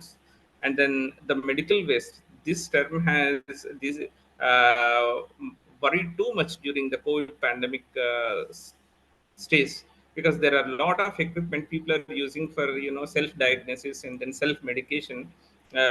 So that's how, for measuring the BP or diabetes, or the thermometer, IR thermometer, that was so popular, most of the people they have at their home. So that comes for a certain iterations. After that, that turned out to be a waste. So this medical waste, there are different types of these waste. uh, so if you see this, approximately the 70 million tons of e-waste is generated globally. This is the statistics, as I said, 3 years back. And average each person on the earth is generating 600 kgs of e-waste every year. And another most worrying thing is, in the form of e-waste, most of the valuable materials and the metals that are in the state of the waste, that is most worrying thing, because we could not able to extract the useful material from this waste, which you can be reuse, which you can recycle and then reuse. And how this waste is addressed at different places. So let us see three different methods what generally followed by the industry. The first one is the direct shredding. So the just a minute. So the direct shredding. So in the direct shredding, you will be keeping all the e-waste in the shredders. So irrespective of the materials that is being used, and irrespective of the status of it. Here you can find out that multiple electrical and electronic equipment that is just dumped into it, and then that is finally converted into a fine granules, and further it will be used for the incineration. So in the incineration, because these are having very high melting points, it can be used for the incineration to generate the heat energy. So this heat energy is further used in the power plants. But if you see the toxic gases, the toxic fumes that comes out of this incineration, that creates a lot of uh, health effects to the surrounding environment. The other area, the other thing is the simply dumping the waste. Just a minute, I'll just take it. So the direct shredding, the incineration, uh, so simply dumping the waste into the waste yard. So from the waste yards, people are collecting the waste, and then they're using the crude methods. They're using some tools to disassemble and then extract the valuable materials. For example, if you see this video, this is by BBC, I think in 2017, close to 2017. and they are taking the electric equipment, and majority of the electric equipment consists of the copper at very high percentage, and the second thing is the silver. So to extract that copper and the silver, they are just following these crude methods. When they are following these crude methods, lot of toxic fumes that are entering into the environment and then polluting the environment. This pollution is occurring at three phases: at soil, water, and then the atmosphere in the air. So the e-waste can have a significant damage effect on the soil when it is breakdown, that releases very toxic materials, including the lead, arsenic, and then cadmium. On the other hand, so if it is not properly disposed, even by the residents, the household e-waste, that can generate the toxins, and then it can toxicate the groundwater level. So whichever animals or the humans, whoever consumes that water, they will fall into the sick. On the other hand, as I said, if you follow with the incineration process, so that generates a lot of toxic fumes, and then toxicate the complete environment. And what is the solution for this? The best solution is disassembling it in a proper way, or dismantling it in a proper way, based on the material, what can be reused, what can be recycled, based on that. Here in 2012, almost 1.5 decade back, so from the International Financial Corporation, and also China is also has come up with it has identified as a business. So the e-waste management has emerged as one of the most profitable business, because a lot of useful material is there in the form of the waste, and if you extract it, you can get more profit. But you have seen in the previous slides, the extracting procedures are not so well, and even the government policies are also not so properly framed for extracting the valuable material. So we say that disassembling the component is the best way, is a solution to handle this waste. So the disassembly refers to a systematic method of separating individual components from a given product, so that can generate the profits, and that can ensure the green environment without any toxication. On the other hand, so it reduces the pollution, and it gives the most positive effects on the health and then environment. Okay, so now I give you a small example of a simple plug. This most of you might have, I mean, every one of us every day that we see it. So any product, if you take, there exist multiple components. So each component is made up of some material. So the material can be either non-recyclable or recyclable. The material can be toxic or can be non-toxic. So by using these four combinations, like non-toxic and recyclable, and then you can see these are all metallic components. These are the non-toxic and then recyclable components. And on the other hand, if you see these plastic parts are highly toxic but non-recyclable. So the highly toxic non-recyclable alone you can separate aside and then go for a dumping. And then whichever parts which are recyclable, that you can segregate it based on its material constituents. So this is what the disassembly. So let us look at different products. If you look at this is certain example of a household e-waste, like it's a fan, it's a vertical fan. So this is the kind of the bill of material. So the different materials that is used for the components and its weight, and the material used for the component, and these are called the recyclability index and toxicity index. Can it be recyclable? If it is 1, it is 100% recyclable and you can use it as is. If it is low, if it is less than 1, there are certain impurities, so you have to remove such impurities, maybe because of some coatings and all, or mixing with the other materials. Those impurities can be removed and then can be further recycled. If it is 0, you cannot recycle it at all. And similarly, the toxicity index. This toxicity index, it varies from different scales. You can use LD, LD50, LD75, so on.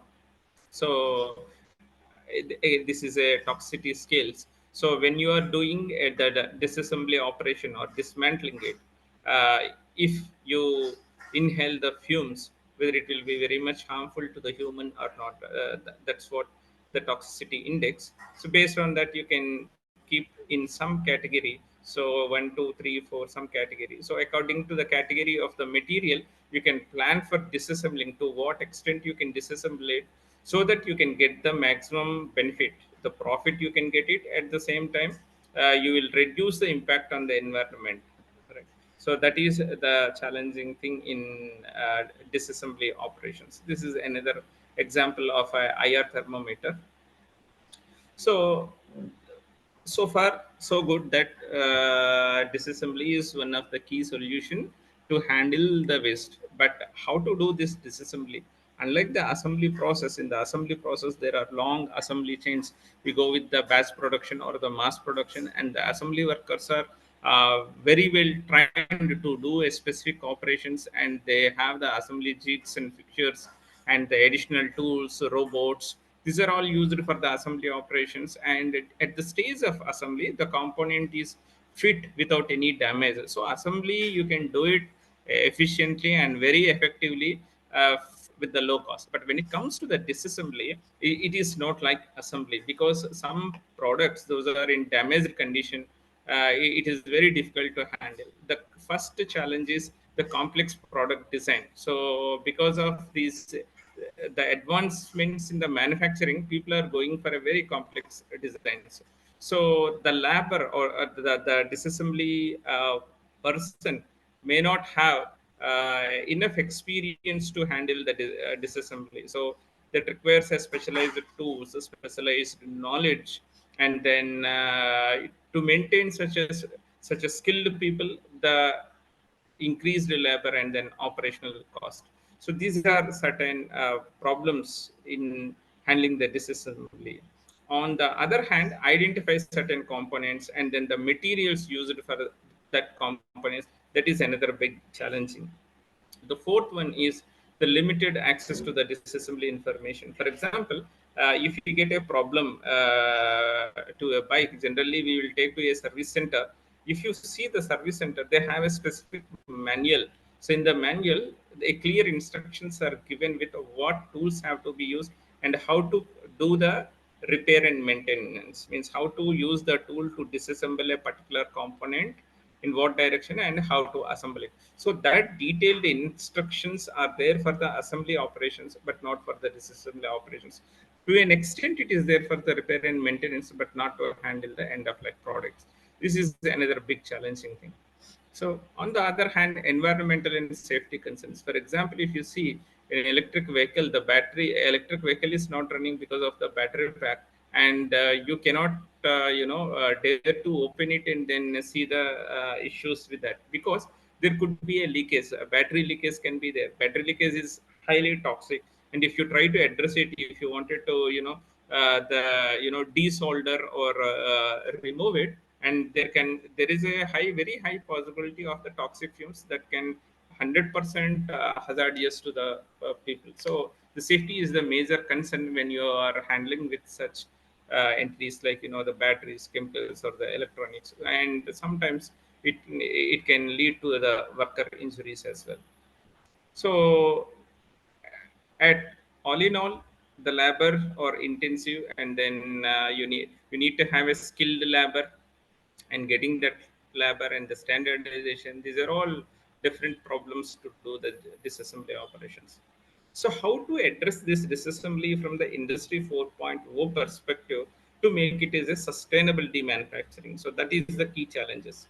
So if you look at the industry 4.0, this term was coined in 2015 by World Economic Forum. So a group of technologies, right? So together to increase the productivity, improve the efficiency, so are called as industry 4.0. So for any country, the manufacturing is the backbone in building the the economy, the GDP of it. So in World Economic Forum said that to all the developing and developed countries to become expert or to become enriched with this industry 4.0 technologies.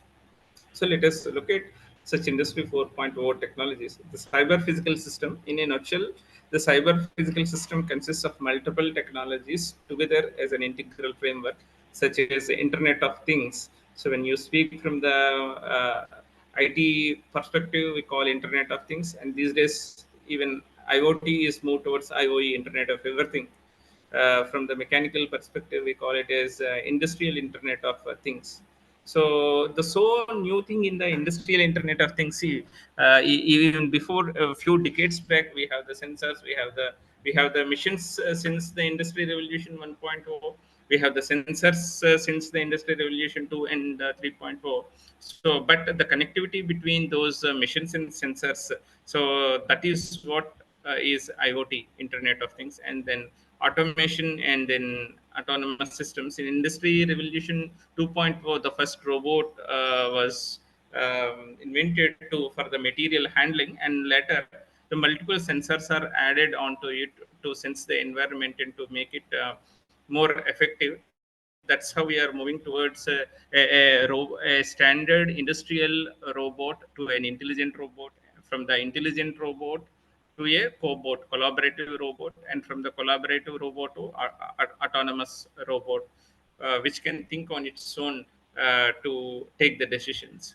And the fourth thing is the big data analytics. So the big data analytics comes into the picture if you wanted to, if you have a multiple machines are working parallelly and you wanted to collect the data from the multiple instances at every single point of time, there we are going to use this big data analytics. And this data, to store this data, you need to have a cloud manufacturing, and to access the data quickly for prediction or maintenance or simulation, we are depending on this AI and ML.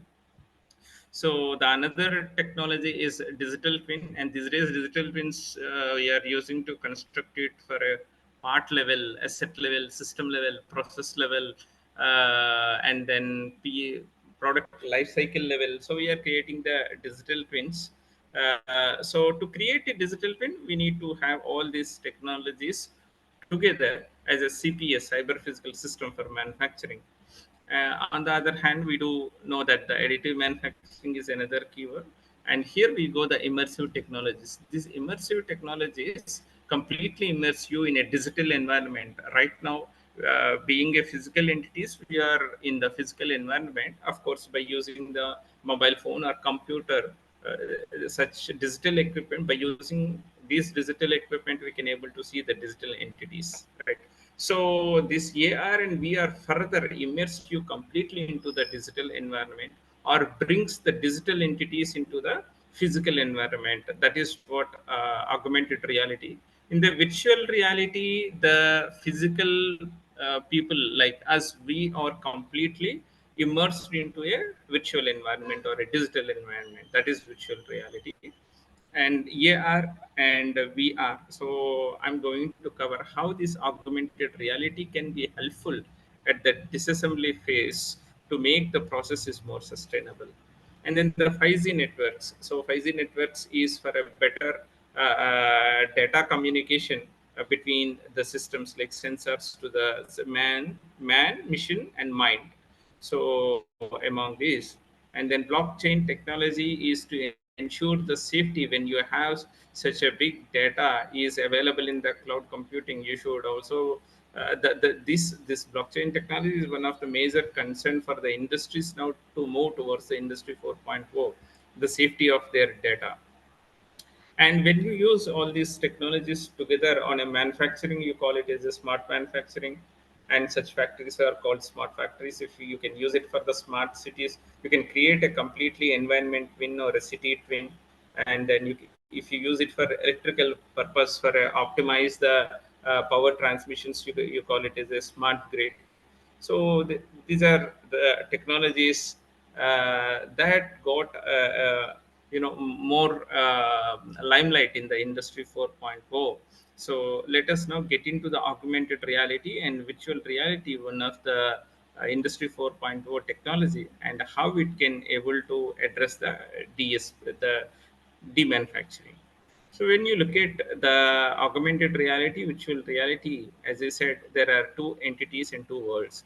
So the one is physical entity and another is virtual entity. Virtual or digital, you can use the same in the same sense. So virtual object and then physical object.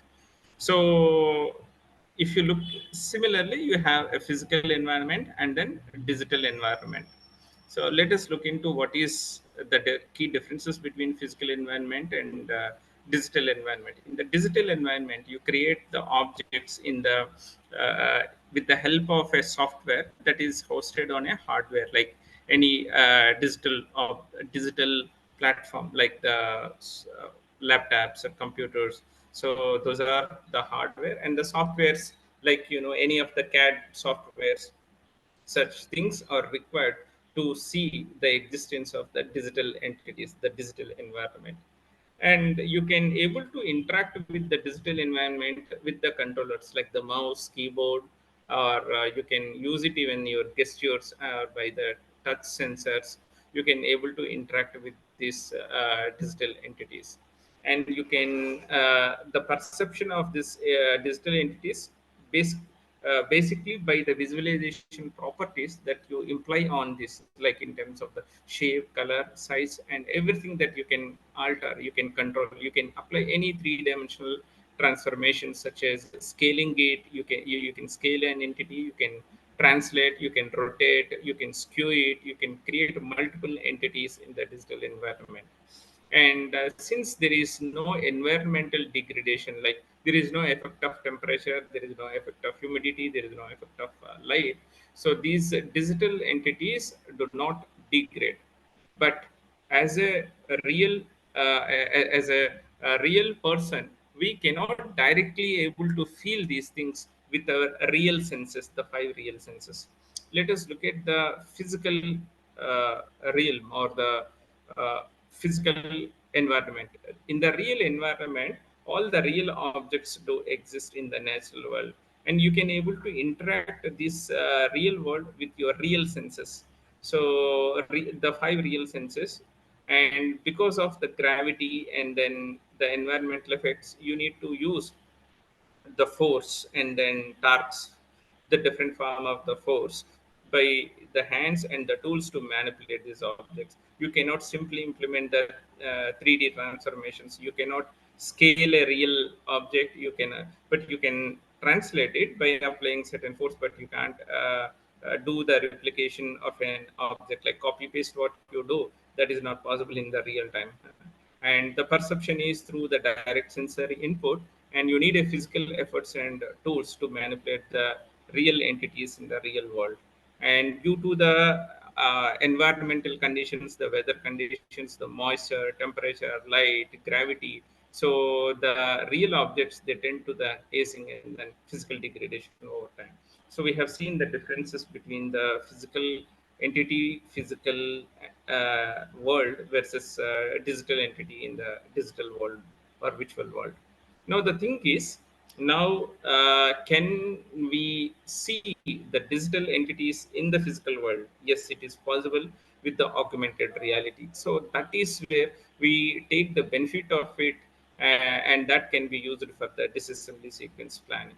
And you can see here the person here using a device. So there can be two types of devices. One is HHD, that is handheld device, like a tab kind of structure this, or HMD, head mounted device, like what he is wearing on the head, like a augmented reality glass. It can be AR or MR glass. So what this glass will do, that will project the digital entity, the digital objects in the real world, so that the person can able to see the real world, the physical objects as well as the digital objects. And not just only the digital objects, along with the digital objects, we can able to create the digital scene, the animations or the videos, and the text, and also the audio instructions.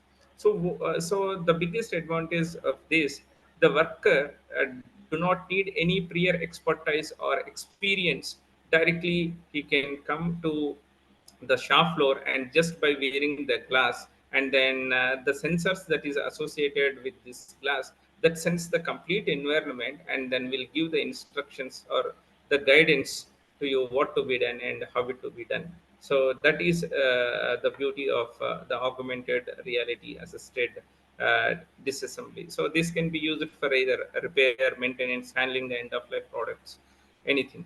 Right. So now let us, I'll just take you through the methodology, how you can do it, how you can develop a augmented reality based application app for a specific operation. Let us try to see. The first thing is you need to create the digital shadow of a physical asset. If you have a physical model, you have to create a digital entity of it. That is a step one. And then the step two is you have to create a digital scene. Like we have seen in the previous slide, that how the spanner is rotating and then how the uh, bolts are coming out. So we have to create those digital scenes. The scene can consist of certain animations and then annotations, instructions, layer by layer instructions. So then after, once we create it, and where we would like to project the digital scene in the physical environment, for that we need to create a target. So the target generation is the next thing. And once you create a target, and on this target you are going to overlay the digital simulation, so that to be sensed, right? So you can create a user interface by using the engine like Unreal Engine or Unity. You can use any of such platform. So by using this platform, you can merge these two things. Like you can able to create an application. So you can create an application. The application also, when you are creating it, is for a specific device. You can create the application by using this software, right? Then directly you can execute it in a physical realm. Now, let me take you through once again the detailed process step by step.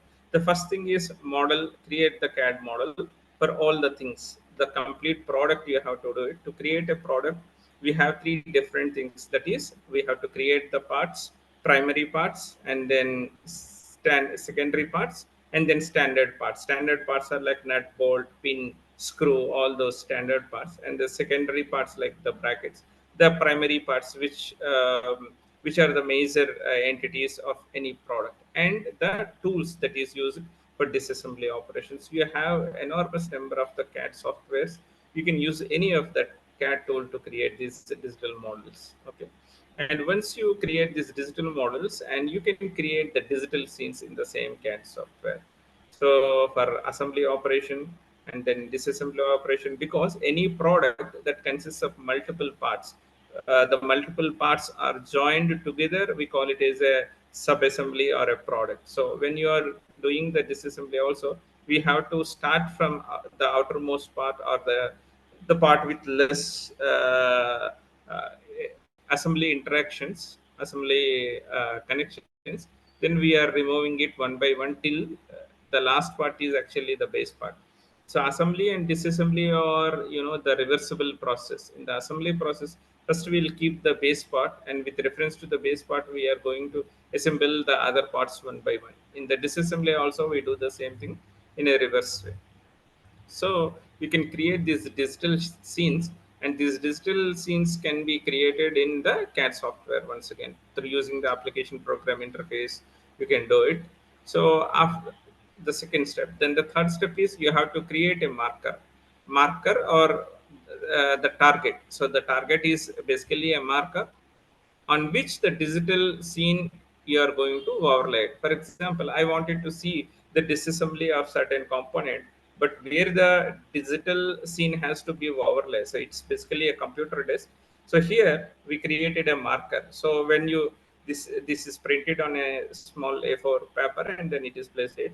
So once it identify the marker, and then it will show the disassembly operation. So you can see in this disassembly operation, it is showing the direction, it is showing the task, and also you can give some more layers of instructions as well, and then user interface. If the operation is done, then it will go to the next operation. So to create the such markers, you can use it the Euphoria like SDKs, and after you create these markers, those markers, and then the digital scenes together, that you need to take it to the software like Unity or Unreal Engine. Those are the UI, the user interface creations. Okay, the UI builders, you can just take it there, and from there you can develop like as an application. So that application you can deploy in your mobile phone, or in HHD or HMD. Okay, so this is the sample of the assembly operations. So it is telling assemble the rotor in the X direction. Of course, it has to display the XYZ axis system as well. And there is a textual instruction, there is a digital scene, which is overlaid on the physical environment. Okay. So here are certain case studies which in our laboratory our students are conducting on the assembly operations and also disassembly operations. So a step-by-step disassembly operations. Okay. And above these disassembly operations, whether are you doing the disassembly operation properly, are you using the proper tools? Here in these animations you are not finding out the tools, but this animation generally comes with the tool and the tool motion and then the part motion, and along with there is some safety guidelines also will come, because if you are going to do disassembly of a battery pack and all, so immediately the vision sensor can able to detect if there is any problem like any damage, any leakage of chemicals, that it can detect, and it immediately warns you not to do it. For example, if you take the refrigerator, if there is some leakage at the compressor, so it's very harmful for the person to disassemble.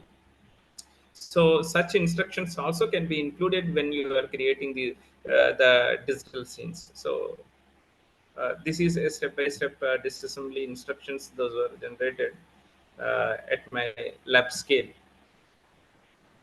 So I think this is by the Bosch. I think I'm not very sure.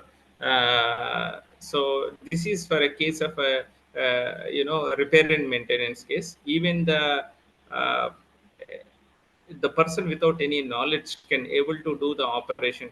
So the information is given about the tool, and also the tool, how to use the tool to do a specific operation, so that the still instructions are given, and also it monitors whether you are doing the task properly or not doing the task properly, and then it will guide you as step by step procedures. Okay, this is some example of expert assistance or remote maintenance. But from the perspective of DSP for end of life product handling, this augmented reality is much helpful.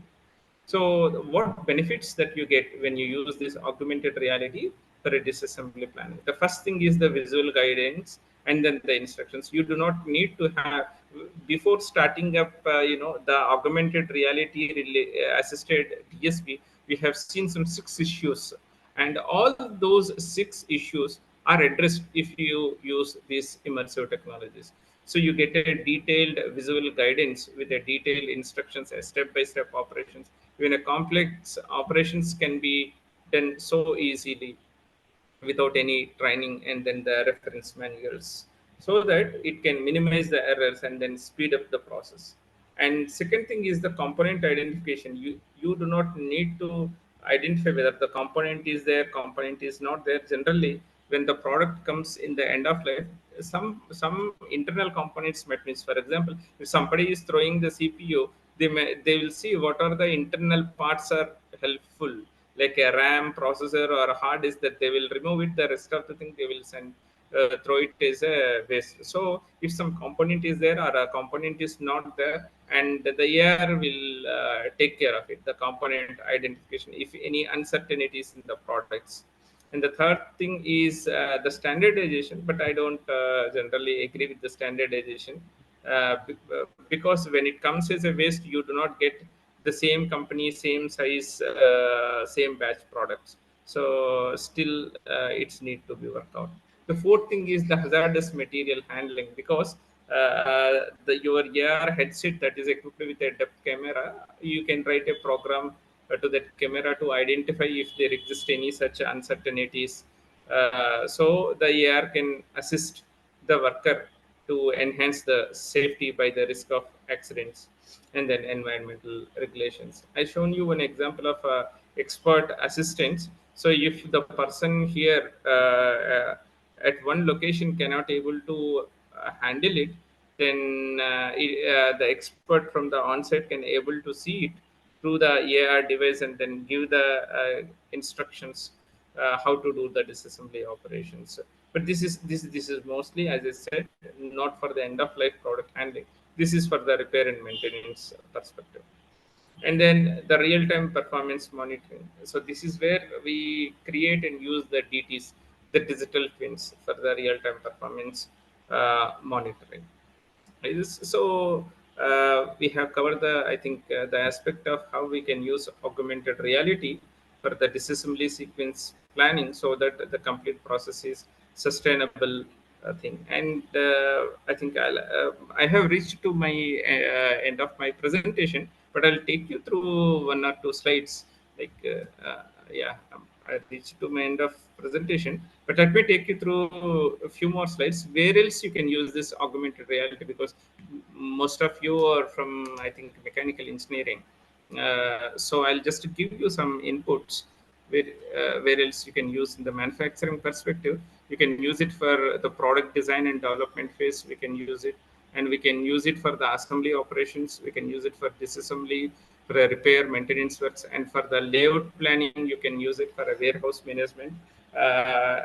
Warehouse management itself, we have multiple sub operations, right? So at every stage that you can use it, the augmented reality.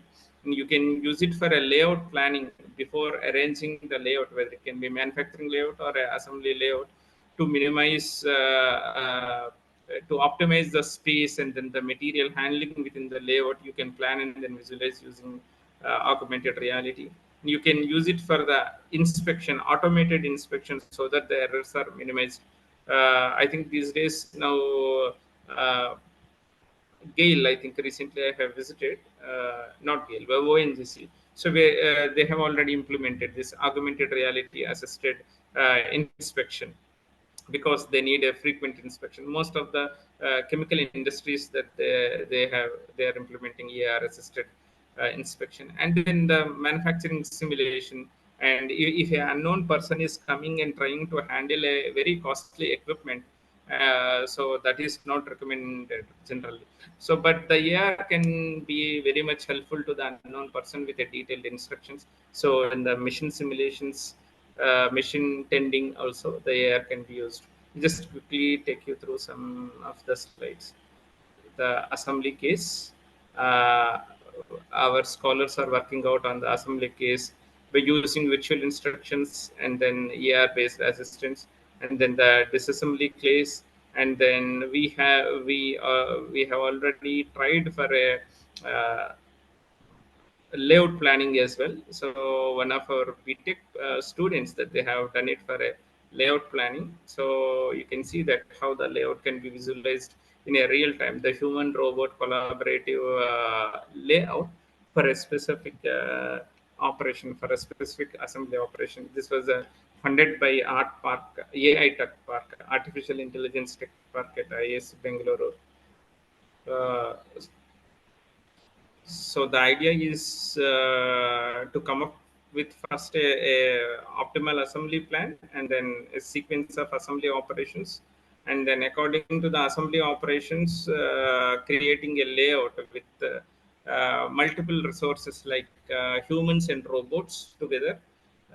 So first they are going to see the assembly tasks, and then assigning these tasks to the different resources for the optimization. And after that, visualization in the real environment by using these immersive technologies. So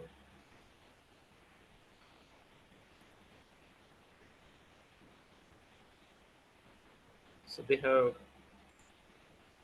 students have created it in a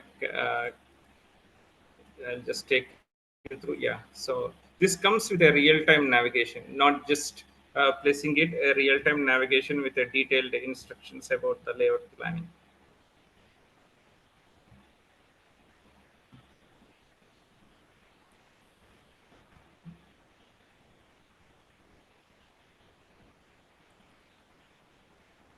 You can see the real objects and real humans, and then digital objects. Okay. So also another team is working on human robot collaboration for establishing a two-way communication between the humans and robots.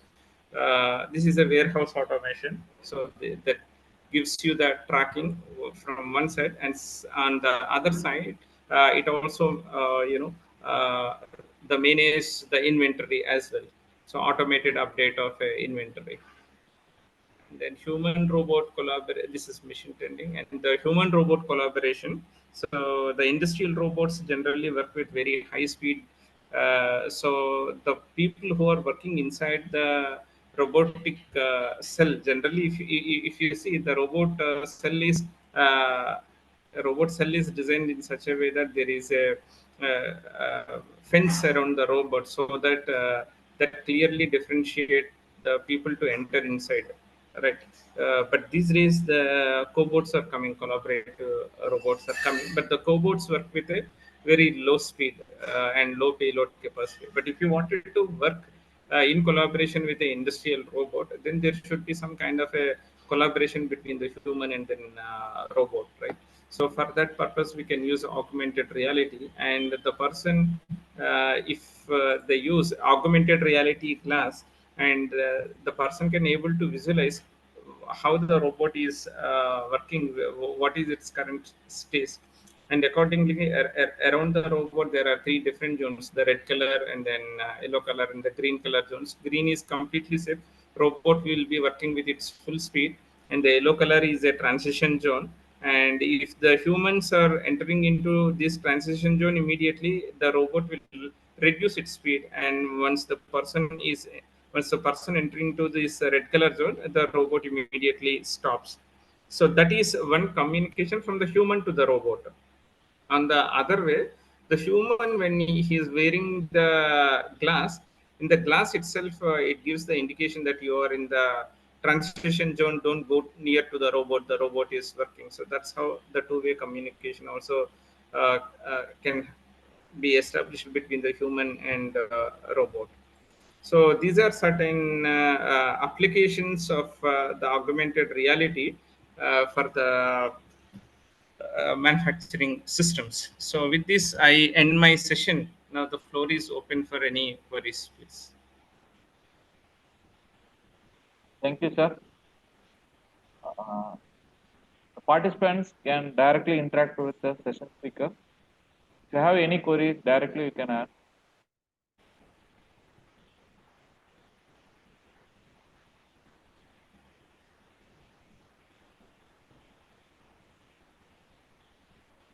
You can type in the chat box as well. I can able to read and then answer your queries. Excuse me, sir. This is Ranjit from UVC. Yes, sir, please. Sir, when we do facility planning or warehouse arrangement, we'll go through certain Sir, actually your voice is breaking. setup. We'll go through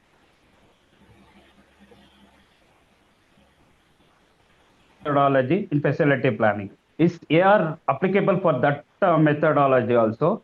Or when we go through warehouse arrangement, we go through ABC arrangements regarding to the convenient of the worker or the arrangement of the warehouse. Is that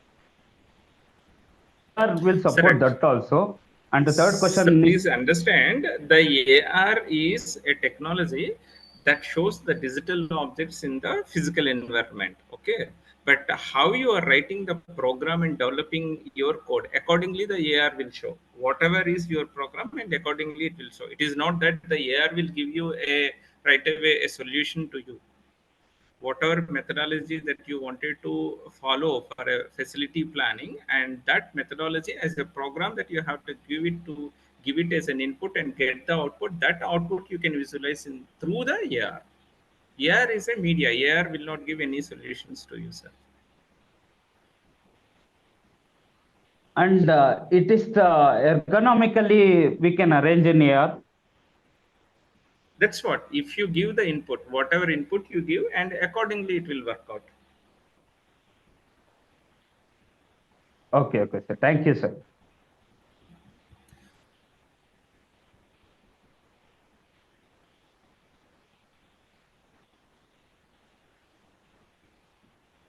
Yes, please. Any more queries?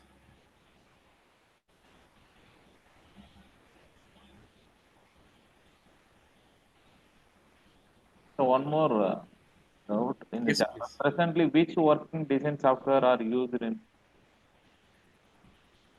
Which design software is used? Is that the question, sir? the chat box?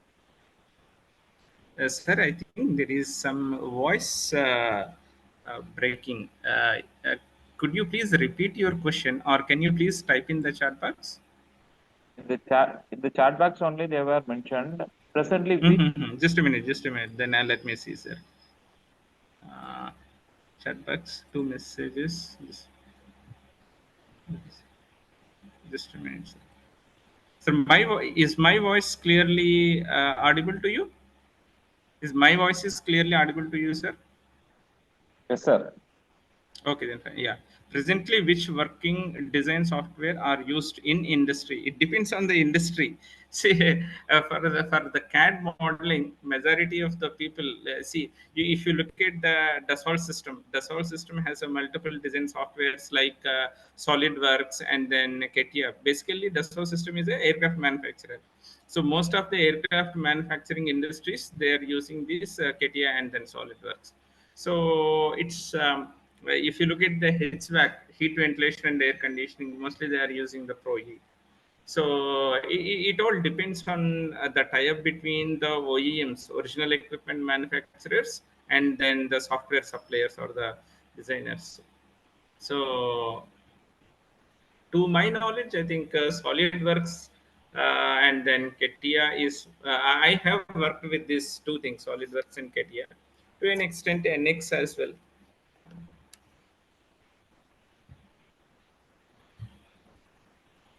Did I answer your query?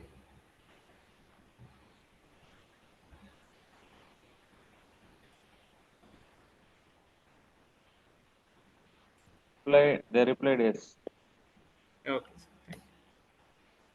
See, it is not about the design software. See, you should know about the fundamentals of the CAD, like, how you can create. You need to have the better visualization from the engineering graphics, how you can interpret from the isometric view to the orthographic and orthographic to the isometric, because that philosophy that you are using it when you are creating a CAD model, right? So if you are master in one CAD software, it doesn't take too much of time to switch to the other CAD software. Just the names, there could be a change of names, but more or less the comments are same.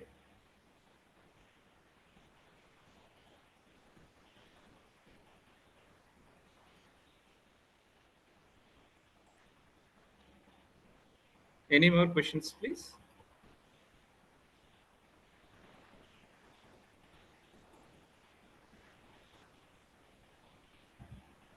I generally end the session little early so that I can interact with the people if they have any queries. But I could not get any queries from the audience. So this is the reason I just rush up my last few slides. Any queries, please? There might be people might be hungry also for dinner.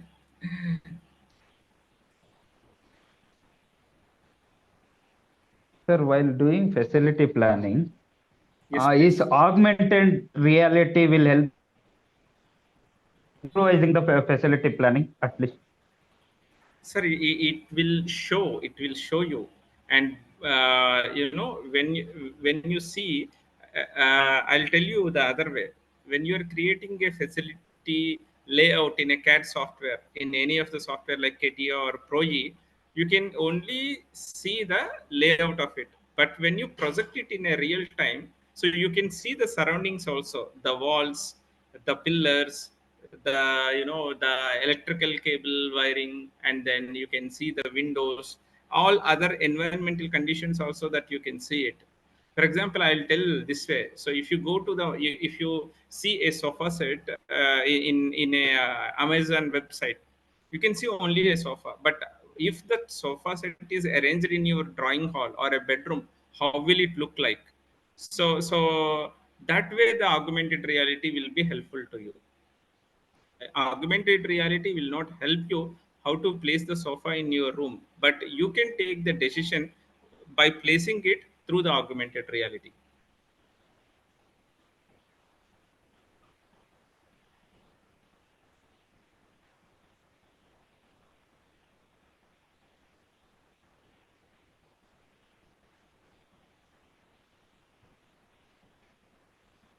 Is there any specific software for augmented reality? Sir, I shown you in my presentation. I think if it is recorded, you can just go back to that slides.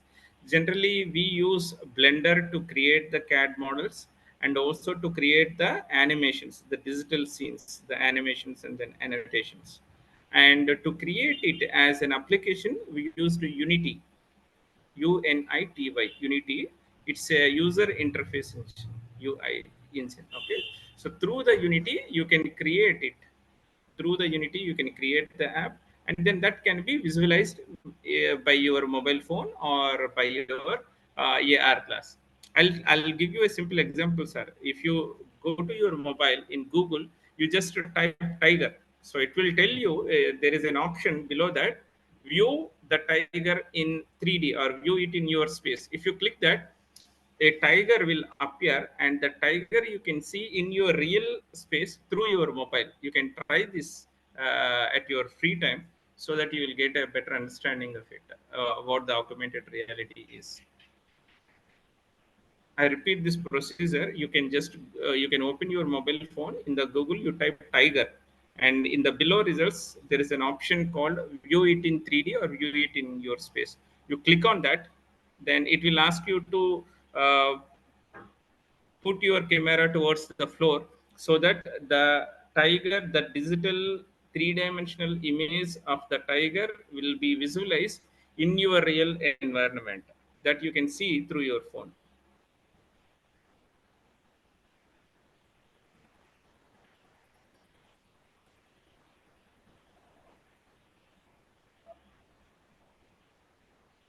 Is there any more queries, please?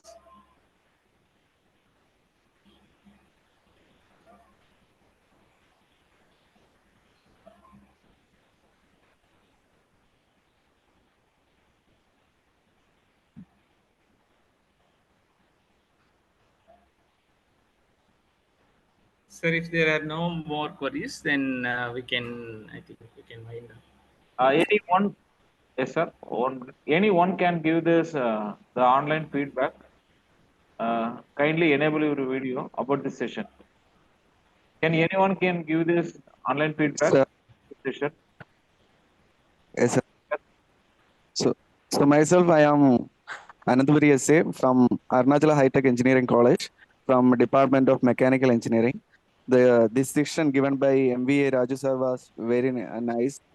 Especially he mentioned the AR, that is augmented reality, and how it is differ from this virtual reality. So I understood it very thoroughly, and I really enjoyed this section. And I would like to thank Dr. MVA Raju sir for this good section. Thank you, sir. Thank you, sir. Thank you, sir. Sir, Hemant, sir. Yes, sir. Thank you, sir. Thank you, sir, for the informative session. So, hello, everyone. On behalf of New Horizon Management, Principal, Dean, Director, HOD, and faculties, I thank the session speaker, Dr. MVA Raju, sir, for taking his time on transferring the knowledge on the topic Sustainable Manufacturing Strategies for Eco-Friendly Practices. So it's a great learning for all of us. Thank you, sir. Thank you very much, sir. Thank you. And Thank you. thank you all the participants for joining the session. I also thank ACT Atal for giving us the opportunity for conducting this program. I am hereby posting the feedback and quiz link for this session. I request all of you to kindly fill the link, and it will be enabled for 20 minutes. So thank you one and all. Thank you very much. Thank you. Good night. Thank you for your Thank you, time sir. and Thank you, sir. patience. Thank you. Good. Thank you, sir. Thank you, everyone. So Thank you, tomorrow we are having 2 more sessions. So the information will be shared in the group as well as will be shared in the official mail ID also. Thank you, one and all. Thank you.